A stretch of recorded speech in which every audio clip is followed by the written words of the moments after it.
everyone. I hope I'm audible. So, good evening. On behalf of Biorix, I welcome you all to today's Biotalks session. Biotalks is our initiative to take biology beyond textbooks, creating a platform where academic knowledge meets real world application. Our goal is to foster scientific thinking, encourage disciplinary discussions, and build a community that actively engages with emerging biological concepts. Today's session focuses on a highly relevant and forward looking topic: farming beyond seasons, biological optimization in controlled environment agriculture. Nyatubela 24/7. As agriculture faces increasing challenges from, as we all know, climate variability and resource limitations, controlled environment system offer a promising direction. Integrating biological principles with technology allows us to enhance productivity, sustainability, and a year-round cultivation efficiency. We are so pleased to have Ms. Parvati Chandra, a second year BSc Botany student from Maharajas College, Ernakulam. With her academic background in plant sciences, she will walk us through how biological optimization can transform modern agricultural practices. This season will provide uh, this session will provide both conceptual clarity and practical insights into how future farming can be designed. So let's begin. Over to you, Parvati. Hi, good evening. Is I am audible to you? Is I am audible? Yes, Parvati. Okay. Good evening. Good evening. എൻ്റെ പേര് പാർവതി ചന്ദ്ര പ്രശാന്ത്. അപ്പോൾ ഞാൻ ഇന്നത്തെ സെഷനിൽ എടുക്കാൻ ഉദ്ദേശിക്കുന്നത് ഞാറ്റുവേല 24x7 എന്ന് പറയുന്ന എൻ്റെ പ്രൊജക്ടിനെ കുറിച്ചിട്ടാണ്. സോ ബേസിക്കലി കഴിഞ്ഞ സെഷൻസ് ഒക്കെ നിങ്ങൾ ഡീൽ ചെയ്തിട്ടുണ്ടായിരുന്നത് കുറെ നമ്മൾ കണ്ടറിഞ്ഞിട്ടുണ്ടായിരുന്ന ടോപ്പിക്സിനെ കുറിച്ചിട്ട് നമ്മൾ കുറച്ചും കൂടി വ്യത്യസ്തമായിട്ട് പല ആൾക്കാരായിട്ട് പ്രസന്റ് ചെയ്തിട്ടുണ്ടായിരുന്ന ടോപ്പിക്സ് ആയിരുന്നു. അതിൽ നിന്ന് എന്റെ ടോപ്പിക്ക് കുറച്ചും കൂടി വ്യത്യസ്തമാകുന്നത് ഞാൻ ചെയ്തിട്ടുണ്ടായിരുന്ന ഒരു പ്രൊജക്ട്, ഞാൻ ചെയ്തിട്ടുണ്ടായിരുന്ന ഒരു എക്സ്പെരിമെന്റ് ലെവലിലാണ്. സോ ഇതിന്റെ ഒരു സ്റ്റാർട്ടിങ് ഇനിഷ്യൽ സ്റ്റേജസ് തൊട്ടിട്ട് ഇപ്പോൾ വന്ന് നിൽക്കുന്ന കറണ്ട് അപ്ഡേഷൻസ് വരെ കുറേയധികം എക്സ്പെരിമെന്റ്സ് ത്രൂ ആണ് നമ്മൾ ഗോ ത്രൂ ചെയ്തിട്ടുണ്ടായിരുന്നത്. സോ ഞാൻ ഞാറ്റുവേലയെ കുറിച്ചിട്ടും തുടങ്ങുന്നതിന് മുമ്പായിട്ട് ജസ്റ്റ് ഒരു ക്ലിയറൻസ് തരികയാണ്. This is an experiment project. അപ്പൊ നമുക്ക് ഇതിന്റെ ഒരു വിഷൻ പ്രൊവൈഡ് ചെയ്യാന്നുള്ളതാണ് മെയിൻലി ഞാൻ ഫോക്കസ് ചെയ്തുകൊണ്ടിരിക്കുന്നത്. സോ നമുക്ക് നമ്മുടെ സെഷനിലേക്ക് പോവാം. സോ ഫസ്റ്റ് ഓഫ് ഓൾ ഞാൻ എൻ്റെ PPT ഒന്ന് ഷെയർ ചെയ്യാം. ഓക്കെ. സോ നിങ്ങൾക്ക് കാണാൻ പറ്റുന്നുണ്ടെന്നാണ് എൻ്റെ വിശ്വാസം. Is it? എല്ലാവർക്കും കാണാൻ പറ്റുന്നുണ്ടോ? കാണാൻ പറ്റുന്നുണ്ട്. ഓക്കെ. അപ്പൊ ഫാമിംഗ് ബിയോണ്ട് സീസൺസ്, എന്താണ് ഈ ഫാമിംഗ് ബിയോണ്ട് സീസൺസ് എന്ന് ഉദ്ദേശിച്ചത്? നമുക്കറിയാം, ആക്ച്വലി ബയോളജിക്കൽ നെസസിറ്റി നമുക്ക് പലപ്പോഴും ഈ കൃഷി ചെയ്യാൻ അനുകൂലമാണോ എന്ന് ചോദിച്ചു കഴിഞ്ഞാൽ അതിപ്പോഴും ഒരു കൺഫ്യൂഷൻ ആണ്. സത്യം പറഞ്ഞു കഴിഞ്ഞാൽ ബയോളജിക്കലി നമുക്ക് കുറേ നെസസിറ്റീസ് ആവശ്യമുണ്ടെങ്കിലും എൻവയോൺമെന്റൽ ലിമിറ്റേഷൻസ് കാരണമാണ് പലപ്പോഴും നമുക്ക് കൃഷി ചെയ്യാനായിട്ടുള്ള ഒരു സിറ്റുവേഷൻസ് ഉണ്ടാവാത്തത്. പണ്ട് തൊട്ടേ നമ്മൾ കണ്ടറിഞ്ഞിട്ടുള്ള അല്ലെങ്കിൽ കണ്ടു വളരുന്ന ഒരു കാര്യമാണ് കൃഷി ചെയ്യാനായിട്ട് കർഷകര് വയലിൽ ഇറങ്ങുകയും അതേപോലെ കൃഷി ചെയ്യുകയും ബാക്കിയുള്ള കാര്യങ്ങളൊക്കെ ചെയ്യുന്നുണ്ടെങ്കിലും അവർക്ക് അതിൻ്റെതായിട്ടുള്ള ഒരു നല്ലൊരു ഈൽഡ് ഇല്ലാത്തത് കൊണ്ട് തന്നെ പലപ്പോഴും അവർക്ക് അവരുടെ ഇൻകം സോഴ്സസ് ഭയങ്കരമായിട്ട് കുറയുന്നുണ്ട്. അപ്പൊ ഇത് മേജറായിട്ട് കോസ് ചെയ്തിട്ടുണ്ടായിരുന്നത് എനിക്ക് തോന്നുന്നു 2018 ഫ്ലഡിന് ശേഷമാണ്. 2018 ഒരു ഫ്ലഡ് വരികയും പിന്നീട് അത് ഭയങ്കര വിഷയം ഉണ്ടാക്കുകയും ചെയ്തിട്ടുണ്ട്. ഫ്ലഡ് മാത്രമല്ല, നമ്മുടെ 2021 വന്നിട്ടുണ്ടായിരുന്ന കോവിഡ് ഒരു ഡിസാസ്റ്റർ മാനേജ്മെന്റ്, അതും ഭയങ്കരമായിട്ട് പ്രശ്നം ഉണ്ടാക്കിയിട്ടുണ്ടായിരുന്നു. സോ ബേസിക്കലി ഇതെല്ലാം ഒരു ഇമ്പാക്ട് ഉണ്ടാക്കിയത് നമ്മുടെ ഒരു ഫുഡ് സോഴ്സ് അല്ലെങ്കിൽ നമ്മൾ കൃഷി ചെയ്യുന്ന നമ്മുടെ ഒരു ബേസിക് സോഴ്സസിനെ ആയിരുന്നു. അപ്പൊ ഇതിൽ നിന്ന് കുറച്ച് വ്യത്യസ്തമായിട്ട് നമുക്ക് അറിയാം, ആക്ച്വലി എൻവയോൺമെന്റൽ കുറേയധികം ഫാക്ടേഴ്സ് ഉണ്ട്, ലൈക്ക് ലൈറ്റ് ഡിപ്പെൻഡൻസി, അതേപോലെ തന്നെ ടെമ്പറേച്ചർ, ഇതേപോലെയുള്ള കുറേയധികം കാര്യങ്ങളെ നമ്മൾ ഡിപ്പെൻഡഡ് ആണ് പലപ്പോഴായിട്ട്. അപ്പൊ ഇതിൽ നിന്ന് നമുക്കൊരു നേച്ചർ സോഴ്സിൽ നിന്ന് നമുക്ക് ഇതിൽ നിന്നൊരു മാറ്റം വരുത്താൻ പറ്റില്ല. പക്ഷെ ഇതിനെ കൂടെ ഉൾക്കൊള്ളിച്ചത് കൊണ്ട് നമുക്ക് ഈ ഒരു സോഴ്സിനെ കുറച്ചും കൂടി മോഡേൺ രീതിയിൽ എങ്ങനെ ഇതിനെ ചെയ്യാം എന്നുള്ളതാണ് ഞാൻ എൻ്റെ പ്രൊജക്റ്റിലൂടെ നോക്കിയിട്ടുണ്ടായിരുന്നത്. സോ ബേസിക്കലി ഇതൊരു ആർട്ടിഫിഷ്യൽ സെറ്റപ്പ് ആണ്. Like as a project said Njattuvela 24x7. ഞാറ്റുവേല എന്ന് പറയുന്നത് ഒരു കൃഷി രീതിയിൽ അറേഞ്ച് ചെയ്തിട്ടുണ്ടായിരുന്ന ഒരു കലണ്ടർ പെർഫോമിംഗ് ആണ്. അതായത് പെർട്ടിക്കുലർ പീരീഡ്സിൽ കൃഷി ചെയ്യാൻ വേണ്ടിയിട്ട് പണ്ടുള്ള ആൾക്കാര് ഉണ്ടാക്കി വെച്ചിട്ടുണ്ടായിരുന്ന ഒരു കലണ്ടറാണ് ഈ ഞാറ്റുവേല എന്ന് പറയുന്നത്. അപ്പൊ അതിന്റെ മെയിൻ ആയിട്ട് ഉള്ള ഒരു ഉദ്ദേശം എന്ന് പറയുന്നത് ഈ പറഞ്ഞ പോലെ ഫാമിംഗ് നമുക്ക് ഇത്ര പെർട്ടിക്കുലർ ടൈം പീരീഡിൽ ഈ സീസൺസിൽ മാത്രമേ പല ക്രോപ്സും പല വെജിറ്റബിൾസും നമുക്ക് ഗ്രോ ചെയ്യാൻ പറ്റുള്ളൂ. അപ്പൊ അങ്ങനെ വരുന്ന ഒരു സിറ്റുവേഷൻസിൽ നമുക്ക് ഇപ്പൊ അനുകൂലമായിട്ടൊരു ക്ലൈമറ്റ് ഇല്ല എന്നുണ്ടെങ്കിൽ നമുക്ക് പലപ്പോഴായിട്ടും കൃഷി ചെയ്യാൻ പറ്റാത്തൊരു സിറ്റുവേഷൻ വരുന്നു. അങ്ങനത്തെ കുറെ പ്രശ്നങ്ങൾ വരുന്നുണ്ട്. അപ്പൊ അതിൽ നിന്ന് നമുക്ക് കുറച്ച് വ്യത്യസ്തമായിട്ട് കുറച്ച് ക്ലൈമറ്റ് ആർട്ടിഫിഷ്യലി നമുക്ക് നമ്മുടെ സിസ്റ്റത്തിൽ യൂസ് ചെയ്തുകൊണ്ട് നമുക്ക് ഈ ഒരു പ്രൊജക്ട് ചെയ്തു എന്നുള്ളതാണ് നമ്മളിവിടെ ചെയ്തിട്ടുണ്ടായിരുന്നത്. സോ മെയിൻലി ഇത് അഡ്രസ് ചെയ്തിട്ടുണ്ടായിരുന്നത് ഒരു ഇയർ റൗണ്ട് കൾട്ടിവേഷൻ ആണ്. അതായത് യൂഷ്വലി നമ്മൾ പ്ലാന്റ്സ് പ്രൊഡ്യൂസ് ചെയ്യുന്ന ഈൽഡ് നോക്കുകയാണെന്നുണ്ടെങ്കിൽ പെർട്ടിക്കുലർലി അവർ ടൈം ടേക്ക് ചെയ്യുന്നുണ്ട്. അതായത് നല്ല രീതിയിൽ കുറെ ഈൽഡ് എടുക്കാനായിട്ട് സമയം എടുക്കുന്നുണ്ട്. നമ്മുടെ ഈ ഒരു ഞാറ്റുവേലയിൽ അതിനുള്ള ഒരു ബെനിഫിഷ്യൽ സെറ്റപ്പ് നമ്മൾ ക്രിയേറ്റ് ചെയ്തെടുത്തു എന്നുള്ളതാണ് ഫസ്റ്റ് നമ്മൾ ചെയ്തത്. സാധാരണ എങ്ങനെയാണ് പ്ലാന്റ്സ് യൂഷ്വലി ഈ പറയുന്ന പോലെ എന്താ പറയാ സീസൺ ചേഞ്ച് ചെയ്യുന്നതിനനുസരിച്ച് എങ്ങനെയാണ് ഈൽഡ് കൾട്ടിവേറ്റ് ചെയ്തെടുത്തത്? അതിനനുസരിച്ചുള്ള ഒരു ഇവാപറേഷൻ അല്ലെങ്കിൽ ട്രാൻസ്പിറേഷൻ എന്ന് പറയുന്ന മെത്തേഡ്സ് യൂഷ്വലി പ്ലാന്റ്സ് ചെയ്യുന്നതാണ്. നമ്മളിവിടെ കണ്ടൻസേഷൻ ത്രൂ ആണ് ചെയ്തെടുത്തിട്ടുണ്ടായിരുന്നത്. സോ ഫസ്റ്റ് ഓഫ് ഓൾ നമുക്ക് എപ്പോഴും വരുന്ന ഒരു ക്വസ്റ്റ്യൻ ആണ്, സീസൺ സൈക്കിൾസ് ഇതിനെ ഡിപ്പെൻഡ് ചെയ്യില്ലേ? ഡെഫിനറ്റ്ലി ഡിപ്പെൻഡ് ചെയ്യും. പക്ഷെ എനിക്ക് തോന്നുന്നു സീസൺ സൈക്കിൾസിനേക്കാൾ പ്ലാന്റ്സ് കൂടുതലായിട്ടും ഡിപ്പെൻഡഡ് അവരുടെ ഒരു എൻവയോൺമെന്റൽ ഫാക്ടേഴ്സിനെയാണ്. പല എൻവയോൺമെന്റൽ ഫാക്ടേഴ്സും നമുക്കൊരു സിസ്റ്റത്തിൽ അറേഞ്ച് ചെയ്ത് കൊടുക്കാൻ പറ്റുന്നുണ്ടെങ്കിൽ പ്ലാന്റ്സിന് എന്തായാലും ആ ഒരു കണ്ടീഷൻസിനോട് റെസ്പോണ്ട് ചെയ്യാൻ പറ്റും. ഈവൻ ദോ പ്ലാന്റ്സിന് ഒരു എൻവയോൺമെന്റൽ സ്ട്രെസ്സസ് ഉണ്ടെങ്കിലും അവർക്ക് നല്ല രീതിയിൽ ഈൽഡ് പ്രൊഡ്യൂസ് ചെയ്യാൻ സാധിക്കുന്നു എന്നുള്ളതാണ് നമ്മളുടെ സിസ്റ്റത്തിൽ കണ്ടുവന്നിട്ടുണ്ടായിരുന്നത്.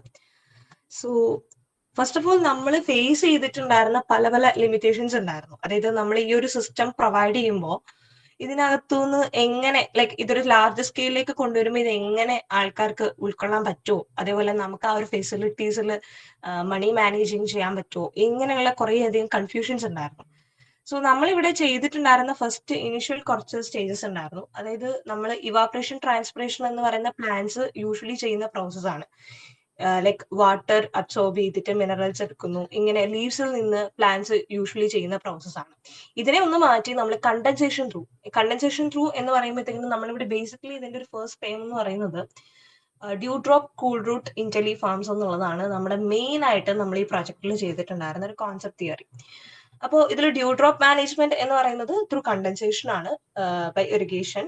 നമ്മൾ ഉദ്ദേശിക്കുന്നത് എന്താണെന്ന് വെച്ച് കഴിഞ്ഞാൽ യൂഷ്വലി പ്ലാന്റ്സ് ചെയ്യുന്ന ഒരു കാര്യത്തിൽ നിന്ന് വ്യത്യസ്തമായിട്ട് ചെയ്യുന്നു. അതായത് ഇവർക്ക് കുറച്ച് വാട്ടർ ഡ്രോപ്ലെറ്റ്സ് വഴി റൂട്ടിലേക്ക് കൊടുത്തിട്ടാണ് നമ്മൾ ചെടികളെ വളർത്തിയെടുക്കുന്നത്. അതെങ്ങനെയാണെന്ന് ചോദിച്ചു കഴിഞ്ഞാൽ നമ്മൾ സാധാരണ പ്ലാന്റ്സിന് ഏറ്റവും കൂടുതലും വേണ്ടത് സോയിലാണ്. അപ്പൊ നമ്മളിവിടെ അവർക്ക് കൊക്കോ പീറ്റ്, അതായത് ചകിരിച്ചോറ് നമ്മൾ ജസ്റ്റ് ഒന്ന് ലെയർ ബൈ ലെയർ ആയിട്ട് താഴെ കൊടുക്കുന്നുണ്ട്. അതിനോടൊപ്പം തന്നെ ഡ്യൂ ഡ്രോപ്സിൽ നമ്മൾ 3 ഫെർട്ടിലൈസർ കമ്പോണൻസ് ആഡ് ചെയ്യാണ്. ആസ്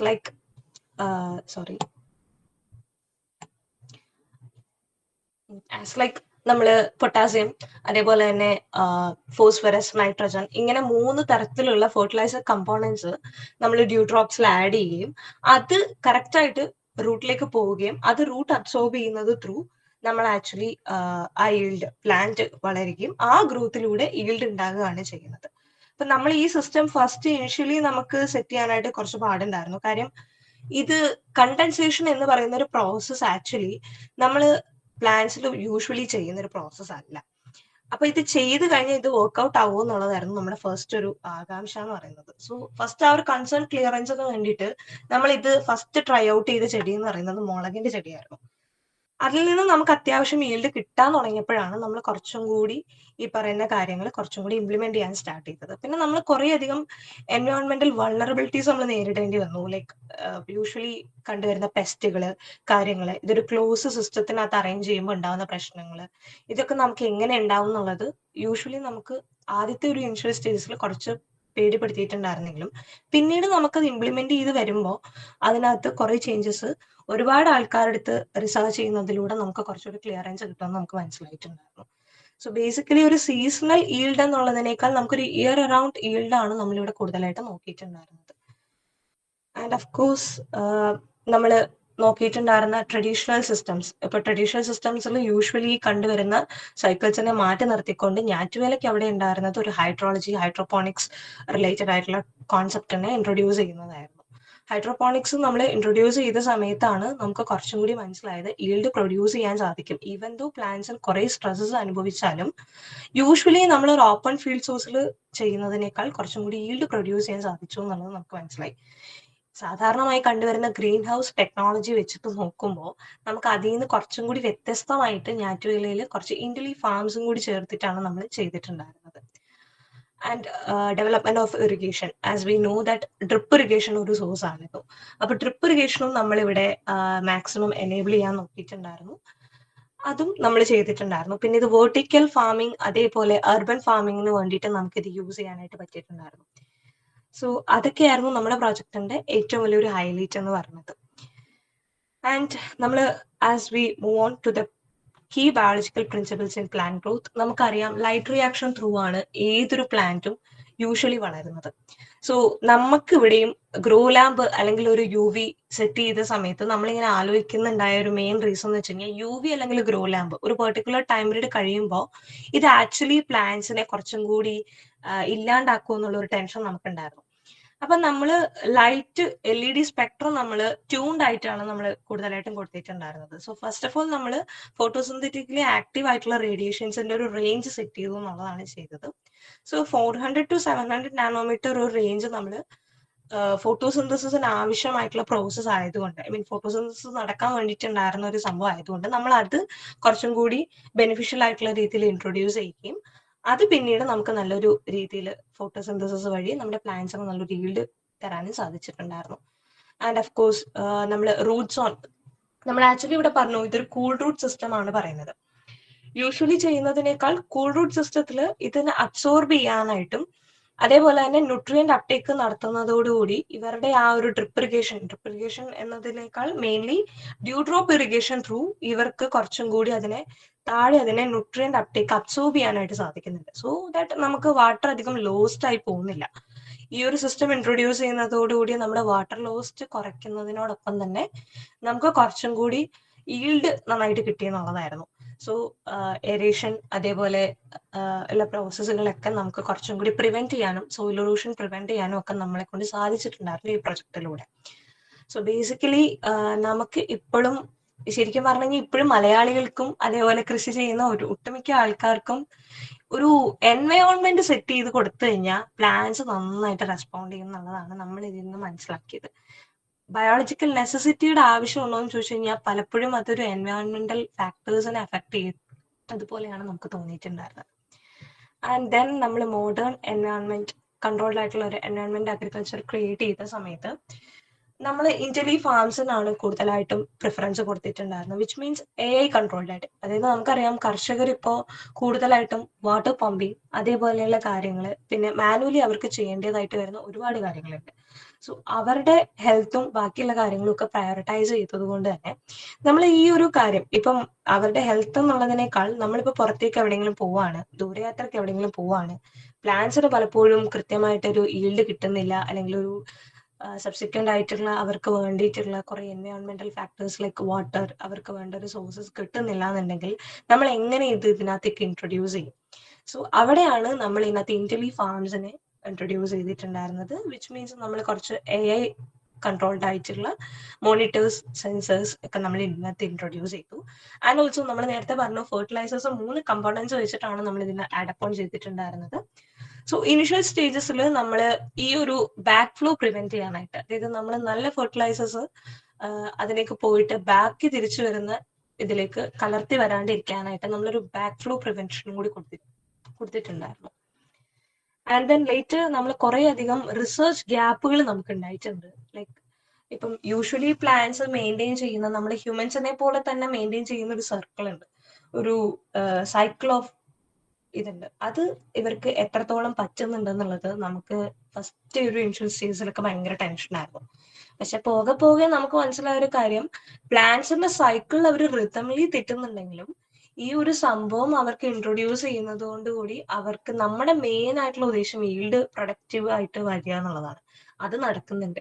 പക്ഷെ നമുക്ക് അവിടെ ഒരു ഡീമെറിറ്റ് എന്ന രീതിയിൽ പ്ലാന്റിന്റെ ഹെൽത്ത് ആക്ച്വലി കുറച്ച് കുറയുന്നുണ്ട്. സോ നമ്മൾ ഇത് കുറച്ചും കൂടി ഇംപ്രവൈസ് ചെയ്യുന്ന രീതിയിലേക്ക് പ്ലാൻ ചെയ്യുമ്പോൾ ഇതിനകത്ത് എന്ത് ചെയ്യാമെന്നുള്ളതാണ് നമ്മൾ ഇപ്പോൾ കറന്റ് റിസർച്ച് ചെയ്തുകൊണ്ടിരിക്കുന്ന ഒരു topic. And yes, water usage efficiency നമുക്ക് അറിയാം. പെർസിപിറ്റേഷൻ മെത്തേഡ്സ് ഒക്കെ യൂസ് ചെയ്തിട്ട് നമ്മൾ കുറെ കാര്യങ്ങൾ ചെയ്തിട്ടുണ്ടായിരുന്നു. ആക്ച്വലി ഇവാപ്പോ ട്രാൻസ്പിറേഷൻ വഴി നമുക്ക് കുറേ അധികം കാര്യങ്ങൾ ലോസ് ചെയ്തു പോകുന്നുണ്ടായിരുന്നു. അത് നമ്മളിവിടെ കണ്ടൻസേഷൻ വഴിയാണ് നമ്മളത് ഏറ്റെടുക്കാൻ നോക്കിക്കൊണ്ടിരിക്കുന്നത്. സോ അതിൻ്റെതായിട്ടുള്ള പ്രശ്നങ്ങൾ നമ്മൾ ഇനിഷ്യൽ സ്റ്റേജസിലൊക്കെ ഫേസ് ചെയ്തിട്ടുണ്ടായിരുന്നു. ആൻഡ് നിങ്ങൾക്ക് എല്ലാവർക്കും ഇപ്പൊ ഒരു കൺഫ്യൂഷൻ ഉണ്ടാവും, ഇത്രയൊക്കെ കാര്യങ്ങൾ ഇവള് പറഞ്ഞല്ലോ, ഇനിയിപ്പോ ഞാറ്റുവേല എന്താ സംഭവം? അപ്പൊ ഇനി ഞാറ്റുവേലയുടെ കഥകളിലേക്ക് വരാം. ഞാറ്റുവേല എന്ന് പറയുന്നത് ഒരു സിസ്റ്റം ലെവൽ അപ്രോച്ചാണ്. അതായത് ഇത്രയും കാര്യങ്ങളെ കുറിച്ച് പറഞ്ഞിട്ട് ഈ ഒരു സംഭവങ്ങളെല്ലാം കൂടി ഒത്തുകൂടി വരുന്ന ഒരു സംഭവമാണ് ഞാറ്റുവേല. അതായത് നമ്മൾക്ക് കുറേയധികം ലിമിറ്റേഷൻസ് ഉണ്ടാവും, കുറേയധികം കാര്യങ്ങൾ ഉണ്ടാവും. പക്ഷെ ഇതിനെയൊക്കെ വെച്ച് നമുക്കൊരു നമ്മുടേതായിട്ടുള്ള രീതിയിൽ, നമുക്ക് എഫിഷ്യൻ്റ് ആയിട്ടുള്ള രീതിയിൽ നമുക്ക് കൺസൈസ് ചെയ്ത് എടുക്കാൻ പറ്റുന്ന ഒരു ലെവൽ സിസ്റ്റം അപ്രോച്ചാണ് ആക്ച്വലി ഞാറ്റുവേല. അപ്പൊ നമുക്ക് ഇതിലൊരു ആർട്ടിഫിഷ്യൽ സെറ്റപ്പ് ആണ്. പക്ഷെ ഈവൻ ദോ ഒരു ആർട്ടിഫിഷ്യൽ സെറ്റപ്പ് ആണെങ്കിൽ പോലും പല സ്പീഷീസ് ഉണ്ടാവും. ഇപ്പൊ മൂന്നാർ വളരുന്ന കുറേയധികം പ്ലാന്റ് സ്പീഷീസ് ഉണ്ടാവും. ഒരു കൂൾ റൂട്ട് സിസ്റ്റം ആവശ്യമുള്ള, അല്ലെങ്കിൽ കൂൾ എൻവയോൺമെന്റ് ആവശ്യമുള്ള ഒരു റൂട്ട് സിസ്റ്റം ഉണ്ടാവും. അങ്ങനെയുള്ള പ്ലാന്റ്സുകൾക്ക് കുറച്ചും കൂടി ആർട്ടിഫിഷ്യലി ക്രിയേറ്റ് ചെയ്യുന്ന ഒരു എൻവയോൺമെന്റ് ആണ് ഞാറ്റുവേല 24/7.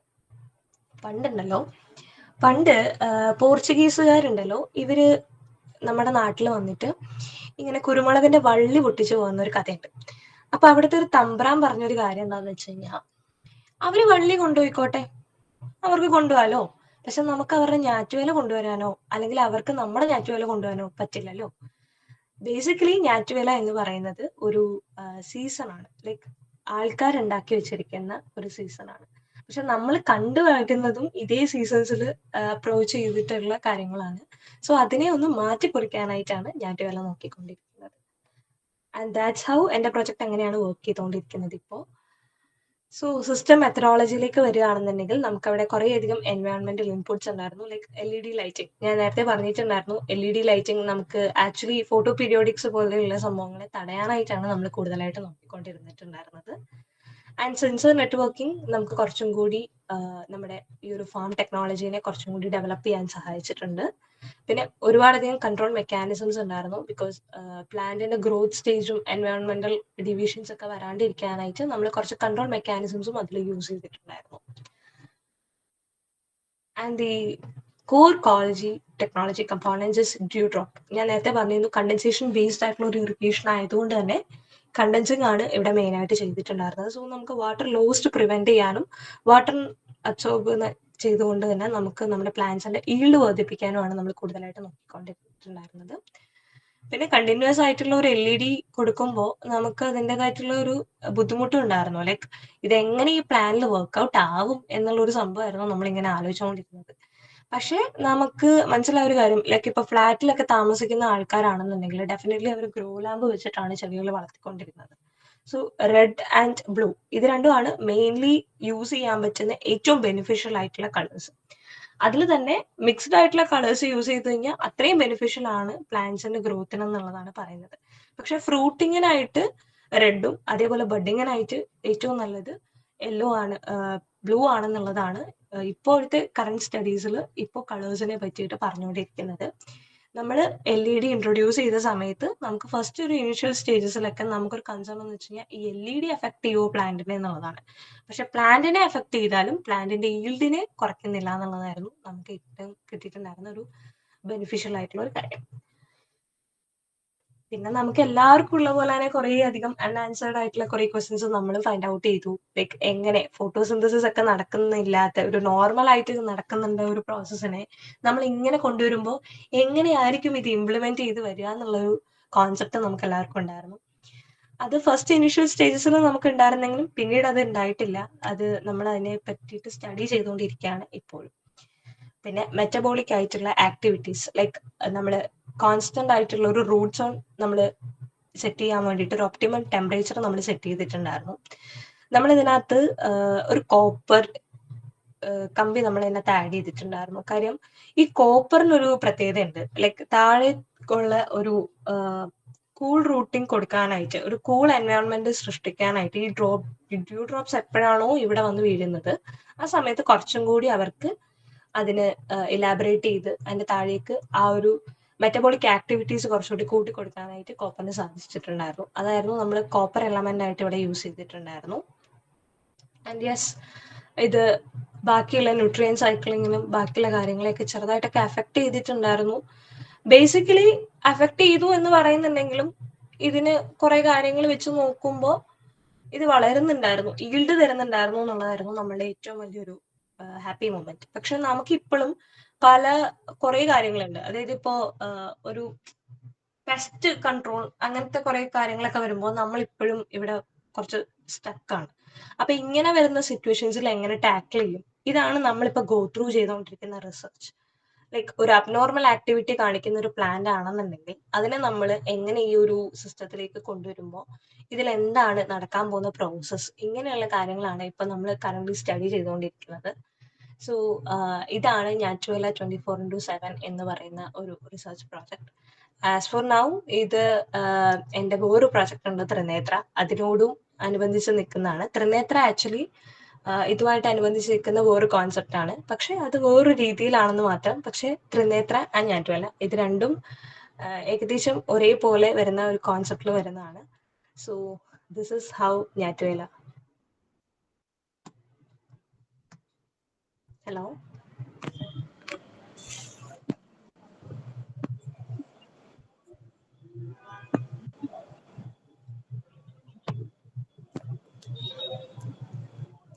is I am audible to you?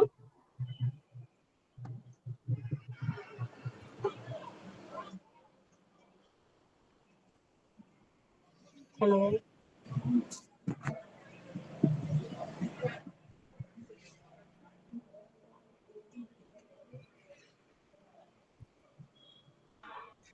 അതെ, കേൾക്കാൻ കഴിയുന്നുണ്ട്.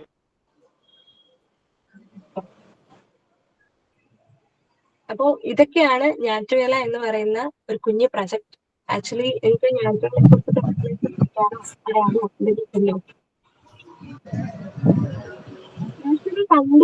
പ്രൊജക്ട് ചെയ്യുന്ന കുറച്ചുകൂടി വ്യത്യസ്തമായിട്ട് തോന്നിയിട്ടുണ്ടോ, അതോ ഇപ്പോഴും പഴയ പ്രൊജക്ട് കോൺസെപ്റ്റ് ആയിട്ട് തന്നെയാണോ തോന്നിയിട്ടുള്ളത്?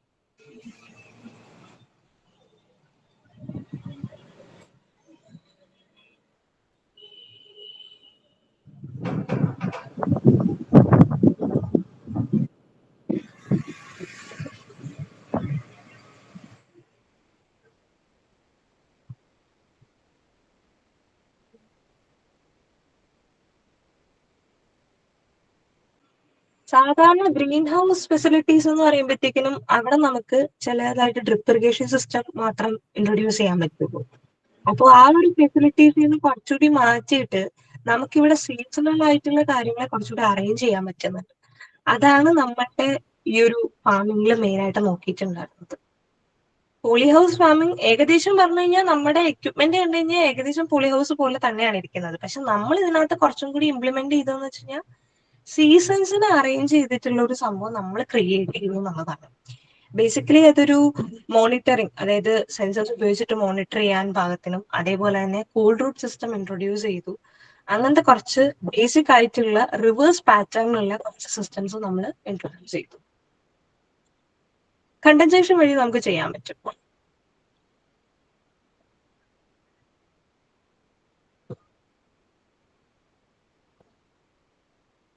Is there anything?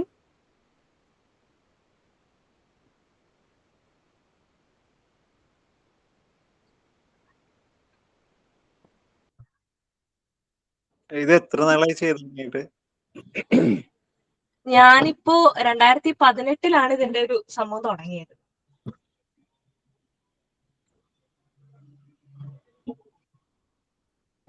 എവിടെയാണ്? എറണാകുളത്താണോ ചെയ്യുന്നത്? ഞാൻ എന്റെ വീട്ടിൽ തന്നെയാണ് പ്രൊജക്ട് ചെയ്തുകൊണ്ടിരിക്കുന്നത്. ഞാൻ പഠിക്കുന്നത് എറണാകുളത്താണ്. അപ്പൊ എനിക്കിത് മുഴുവൻ മനസ്സിലായില്ല. ഇപ്പൊ കൺവെൻഷണൽ ഫാമിങ്ങുമായിട്ട് കമ്പയർ ചെയ്യുമ്പോ ഇപ്പൊ നാറ്റുവേല ക്ലൈമറ്റ് ചേഞ്ച് ഉള്ള ഒരു സമയമാണ്. അപ്പൊ നമുക്ക് ആ നാറ്റുവേല കലണ്ടർ അനുസരിച്ച് പണ്ട് നമ്മൾ കൃഷി ചെയ്തിരുന്നു.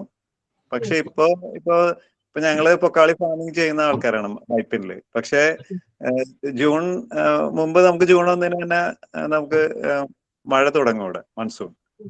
പക്ഷെ ഇപ്പൊ സ്ലൈറ്റ് ഷിഫ്റ്റ് ഇല്ലേ, നമുക്കറിയാം ജൂലൈയിലേക്കൊക്കെ മാറിക്കും. അപ്പൊ നമ്മൾ വിത്ത് വിതയ്ക്കുമ്പോൾ നമ്മൾ മഴ കിട്ടിയില്ലെങ്കിൽ പൊക്കാളി കൃഷിയൊക്കെ നമുക്ക് നഷ്ടമാണ് സംഭവം.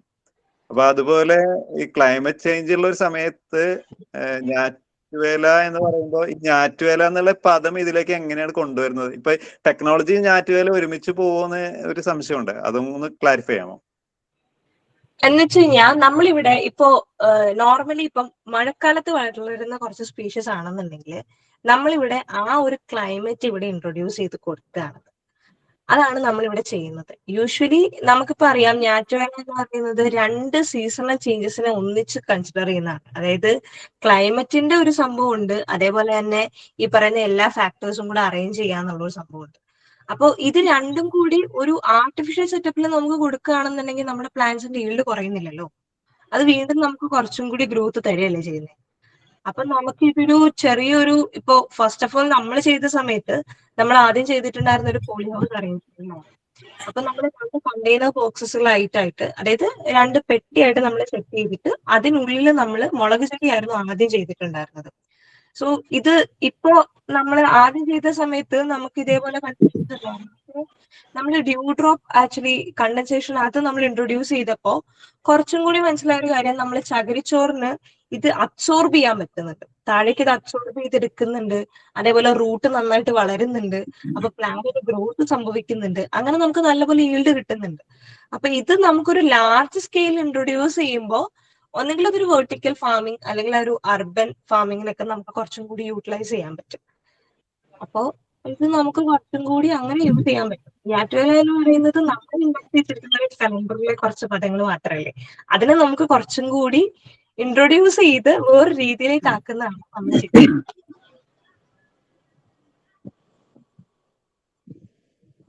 ഏതൊക്കെ പച്ചക്കറികളിലാണ് നമ്മൾ ചെയ്യാൻ ഉദ്ദേശിക്കുന്നത്? വെജിറ്റബിൾ ഫാമിങ്ങിന് വേണ്ടി മാത്രമാണോ? വെജിറ്റബിൾ ഫാമിംഗ് ആണ് നമ്മുടെ ഇനീഷ്യൽ സ്റ്റേജസിൽ നമ്മൾ ഇപ്പൊ ചെയ്തുകൊണ്ടിരിക്കുന്നത്. ഇനി അങ്ങോട്ട് പോകെ ഇതിന്റെ ലാർജ് സ്കെയിലിൽ എങ്ങനെയായിരിക്കും ഇത് വരിക എന്നുള്ളത് നമ്മൾ സെർച്ച് ചെയ്തുകൊണ്ടിരിക്കുകയാണ്. അപ്പൊ ഇത് ലാർജ് സ്കെയിലിൽ വരുമ്പോഴത്തേക്കിനും ഫാമേഴ്സിന് കുറച്ചും കൂടി അവരുടെ കൾട്ടിവേഷൻ കുറച്ചുകൂടി ഈസി ആക്കുന്ന രീതിയിലേക്ക് മാറ്റാനായിട്ട് നമ്മൾ നോക്കുന്നുണ്ട്.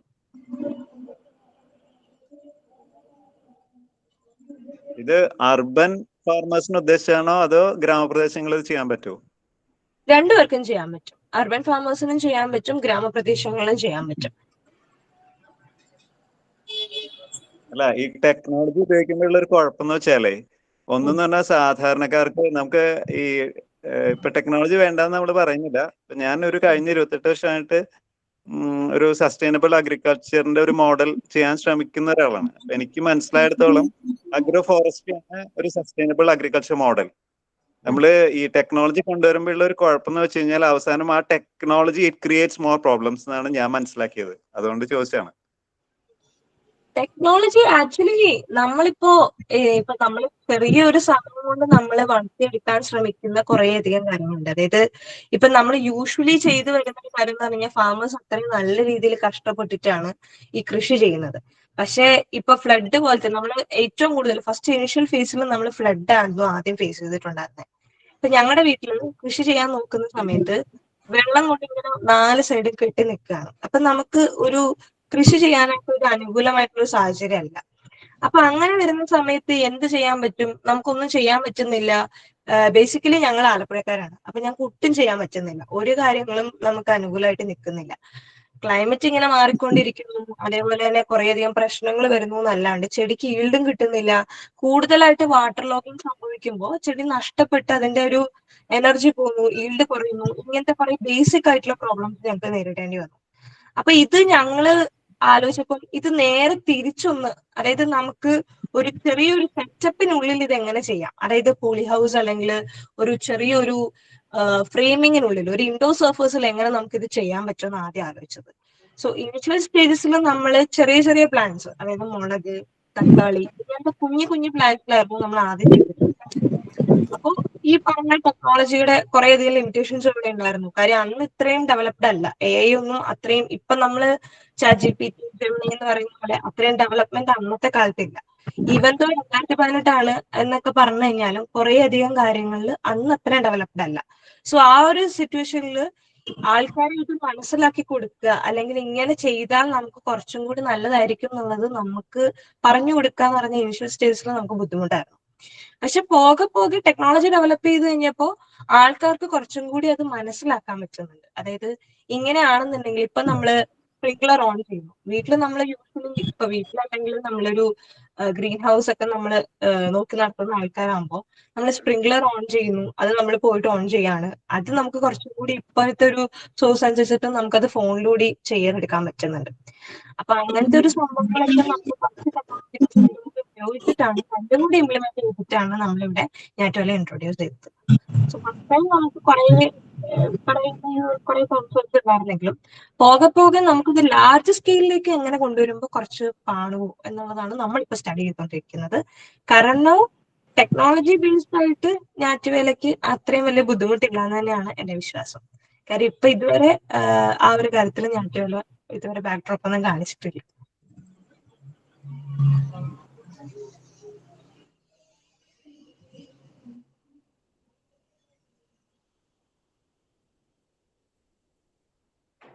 അടിസ്ഥാനപരമായ ഒരു ചോദ്യമാണ്. ഇത്രയധികം ടെക്നോളജി കൃഷി ചെയ്യാൻ വേണോ? അതായത് നമ്മൾ ഭക്ഷണം നമുക്ക് ഉണ്ടാക്കാൻ ഇത്രയധികം ടെക്നോളജിയുടെ ആവശ്യമില്ലല്ലോ. നമുക്ക് ഇതുപോലെ ഒരു എൻവയോൺമെന്റൽ സിറ്റുവേഷൻസ് വന്നു കഴിഞ്ഞാൽ നമ്മൾ എന്ത് ചെയ്യും? പാവപ്പെട്ട സാധാരണ ആൾക്കാർ എന്ത് ചെയ്യും? ഇപ്പോ ടൈഡൽ ഫ്ലഡിങ്ങിന്റെ ഒരു സ്ഥലമാണ് വൈപ്പിൻ. ഞാൻ ഒരു വൈപ്പിൻകരക്കാരനാണ്. ഞങ്ങളും ഇതേ പ്രശ്നം നേരിടുന്നുണ്ട്. കാരണം കാലാവസ്ഥ വ്യതിയാനം മൂലം 2050 ഞങ്ങൾ മുങ്ങിപ്പോകും. അപ്പൊ എന്തായാലും ഞങ്ങള് we are like climate refugees. ഞങ്ങൾ എന്തായാലും അവിടെ നിന്ന് നാട് വിടേണ്ടി വരും. പക്ഷേ ഇപ്പൊ ടെക്നോളജി കൊണ്ടുവന്നാലും നമ്മൾ നേരിടാൻ പോകുന്ന പ്രശ്നം വൈദ്യുതി വേണം. അത് മാത്രമല്ല, ഇത് ഇനീഷ്യലി നല്ല ഇൻവെസ്റ്റ്മെന്റ് ലാർജ് സ്കെയിലിൽ ചെയ്യുമ്പോൾ, ഇപ്പൊ നമുക്കൊരു വീട്ടില് ഒരു ചെറിയ രീതിയിൽ ചെയ്യുമ്പോൾ ഇത് നമുക്ക് ലാബ് സെറ്റപ്പ് എന്നുള്ള രീതിയിൽ ഓക്കെ. പക്ഷെ സ്കെയിൽ ചെയ്യുമ്പോൾ ഹെവി ഇൻവെസ്റ്റ്മെന്റ് വേണ്ടി വരും. ഇപ്പൊ ഞാൻ ഇവിടെ മധുര അടുത്ത് അവര് ഇന്ത്യയിലെ ഏറ്റവും വലിയ അക്വപോണിക് സിസ്റ്റം സെറ്റപ്പ് ചെയ്യാൻ പോവാണ്. പക്ഷെ അത് എനിക്ക് മനസ്സിലായതെന്ന് പറഞ്ഞാല് ഏതാണ്ട് 1 കോടി രൂപ മുടക്കിയിട്ടാണ് അവരത് ചെയ്യാൻ പോണത്. അപ്പൊ ഇനീഷ്യൽ സ്കെയിൽ ചെയ്യുമ്പോൾ തീർച്ചയായിട്ടും ഹെവി ഇൻവെസ്റ്റ്മെന്റ് വേണ്ടി വരും. അത് നമുക്ക് താങ്ങാൻ പറ്റൂല. സാധാരണ ഇതിപ്പോ നമ്മൾ സത്യത്തിൽ ചെയ്യണമെന്ന് പറഞ്ഞാൽ നമ്മുടെ ഇവിടെ എന്ന് പറഞ്ഞാൽ ഇപ്പൊ കേരളത്തിലാണെങ്കിലും 1 ഏക്കർ അല്ലെങ്കിൽ 2 ഏക്കർ ഉള്ള കർഷകരാണ്. അല്ലാതെ ഒരു 100 ഏക്കറിൽ ചെയ്യുന്ന അല്ലെങ്കിൽ ഇൻവെസ്റ്റ് ചെയ്യാൻ പറ്റുന്ന കർഷകരല്ല ഉള്ളത്. കാരണം നമ്മള് കർഷകരെല്ലാം ദുരിതത്തിലാണ്. അപ്പൊ ഇനി ഇൻവെസ്റ്റ് ചെയ്യണമെന്നുണ്ടെങ്കിൽ അവർക്ക് ഇൻവെസ്റ്റ് ചെയ്യാനുള്ള പൈസ അവരുടെ കയ്യിലില്ല. അപ്പോ ടെക്നോളജിയിൽ ഇൻവെസ്റ്റ് ചെയ്യണോ എന്നുള്ളത് വലിയ ചോദ്യം. അതാണോ നമ്മുടെ ബയോഡൈവേഴ്സിറ്റിയിലാണ് ഇൻവെസ്റ്റ് ചെയ്യേണ്ടതെന്നാണ് ഞാൻ ചോദിക്കാൻ ആഗ്രഹിക്കുന്നത്. കാരണം വെച്ചാല് നമുക്ക് ബയോഡൈവേഴ്സിറ്റി ഉണ്ടെങ്കിൽ കൃഷി ചെയ്യാൻ പറ്റുള്ളൂ. നമ്മൾ ചെയ്യാൻ ശ്രമിക്കുന്നത് ടെക്നോളജി ഉപയോഗിച്ച് നമ്മൾ നേരിടുന്ന പ്രശ്നങ്ങളെ പരിഹരിക്കാനാണ് ശ്രമിക്കുന്നത്. പക്ഷെ അത് ഒരിക്കലും സാധ്യമല്ല. കാരണം വി കനോട്ട് പ്രെഡിക്ട് എന്താണ് ഫ്യൂച്ചറിൽ എന്താ സംഭവിക്കാൻ പോകുന്നത് നമുക്ക് അറിയില്ല. അപ്പൊ അതുകൊണ്ട് ടെക്നോളജിയിൽ ഇൻവെസ്റ്റ് ചെയ്യുമ്പോൾ സംഭവിക്കാൻ പോകുന്നത് വെച്ചാല് നമ്മളൊരു സെറ്റപ്പ് ഉണ്ടാക്കും, നാളെ അത് മാറ്റിപ്പണിയേണ്ടി വരും. അപ്പൊ ഈ മാറ്റിപ്പണിയാന്ന് പറഞ്ഞാൽ അത് അത്ര എളുപ്പമല്ല.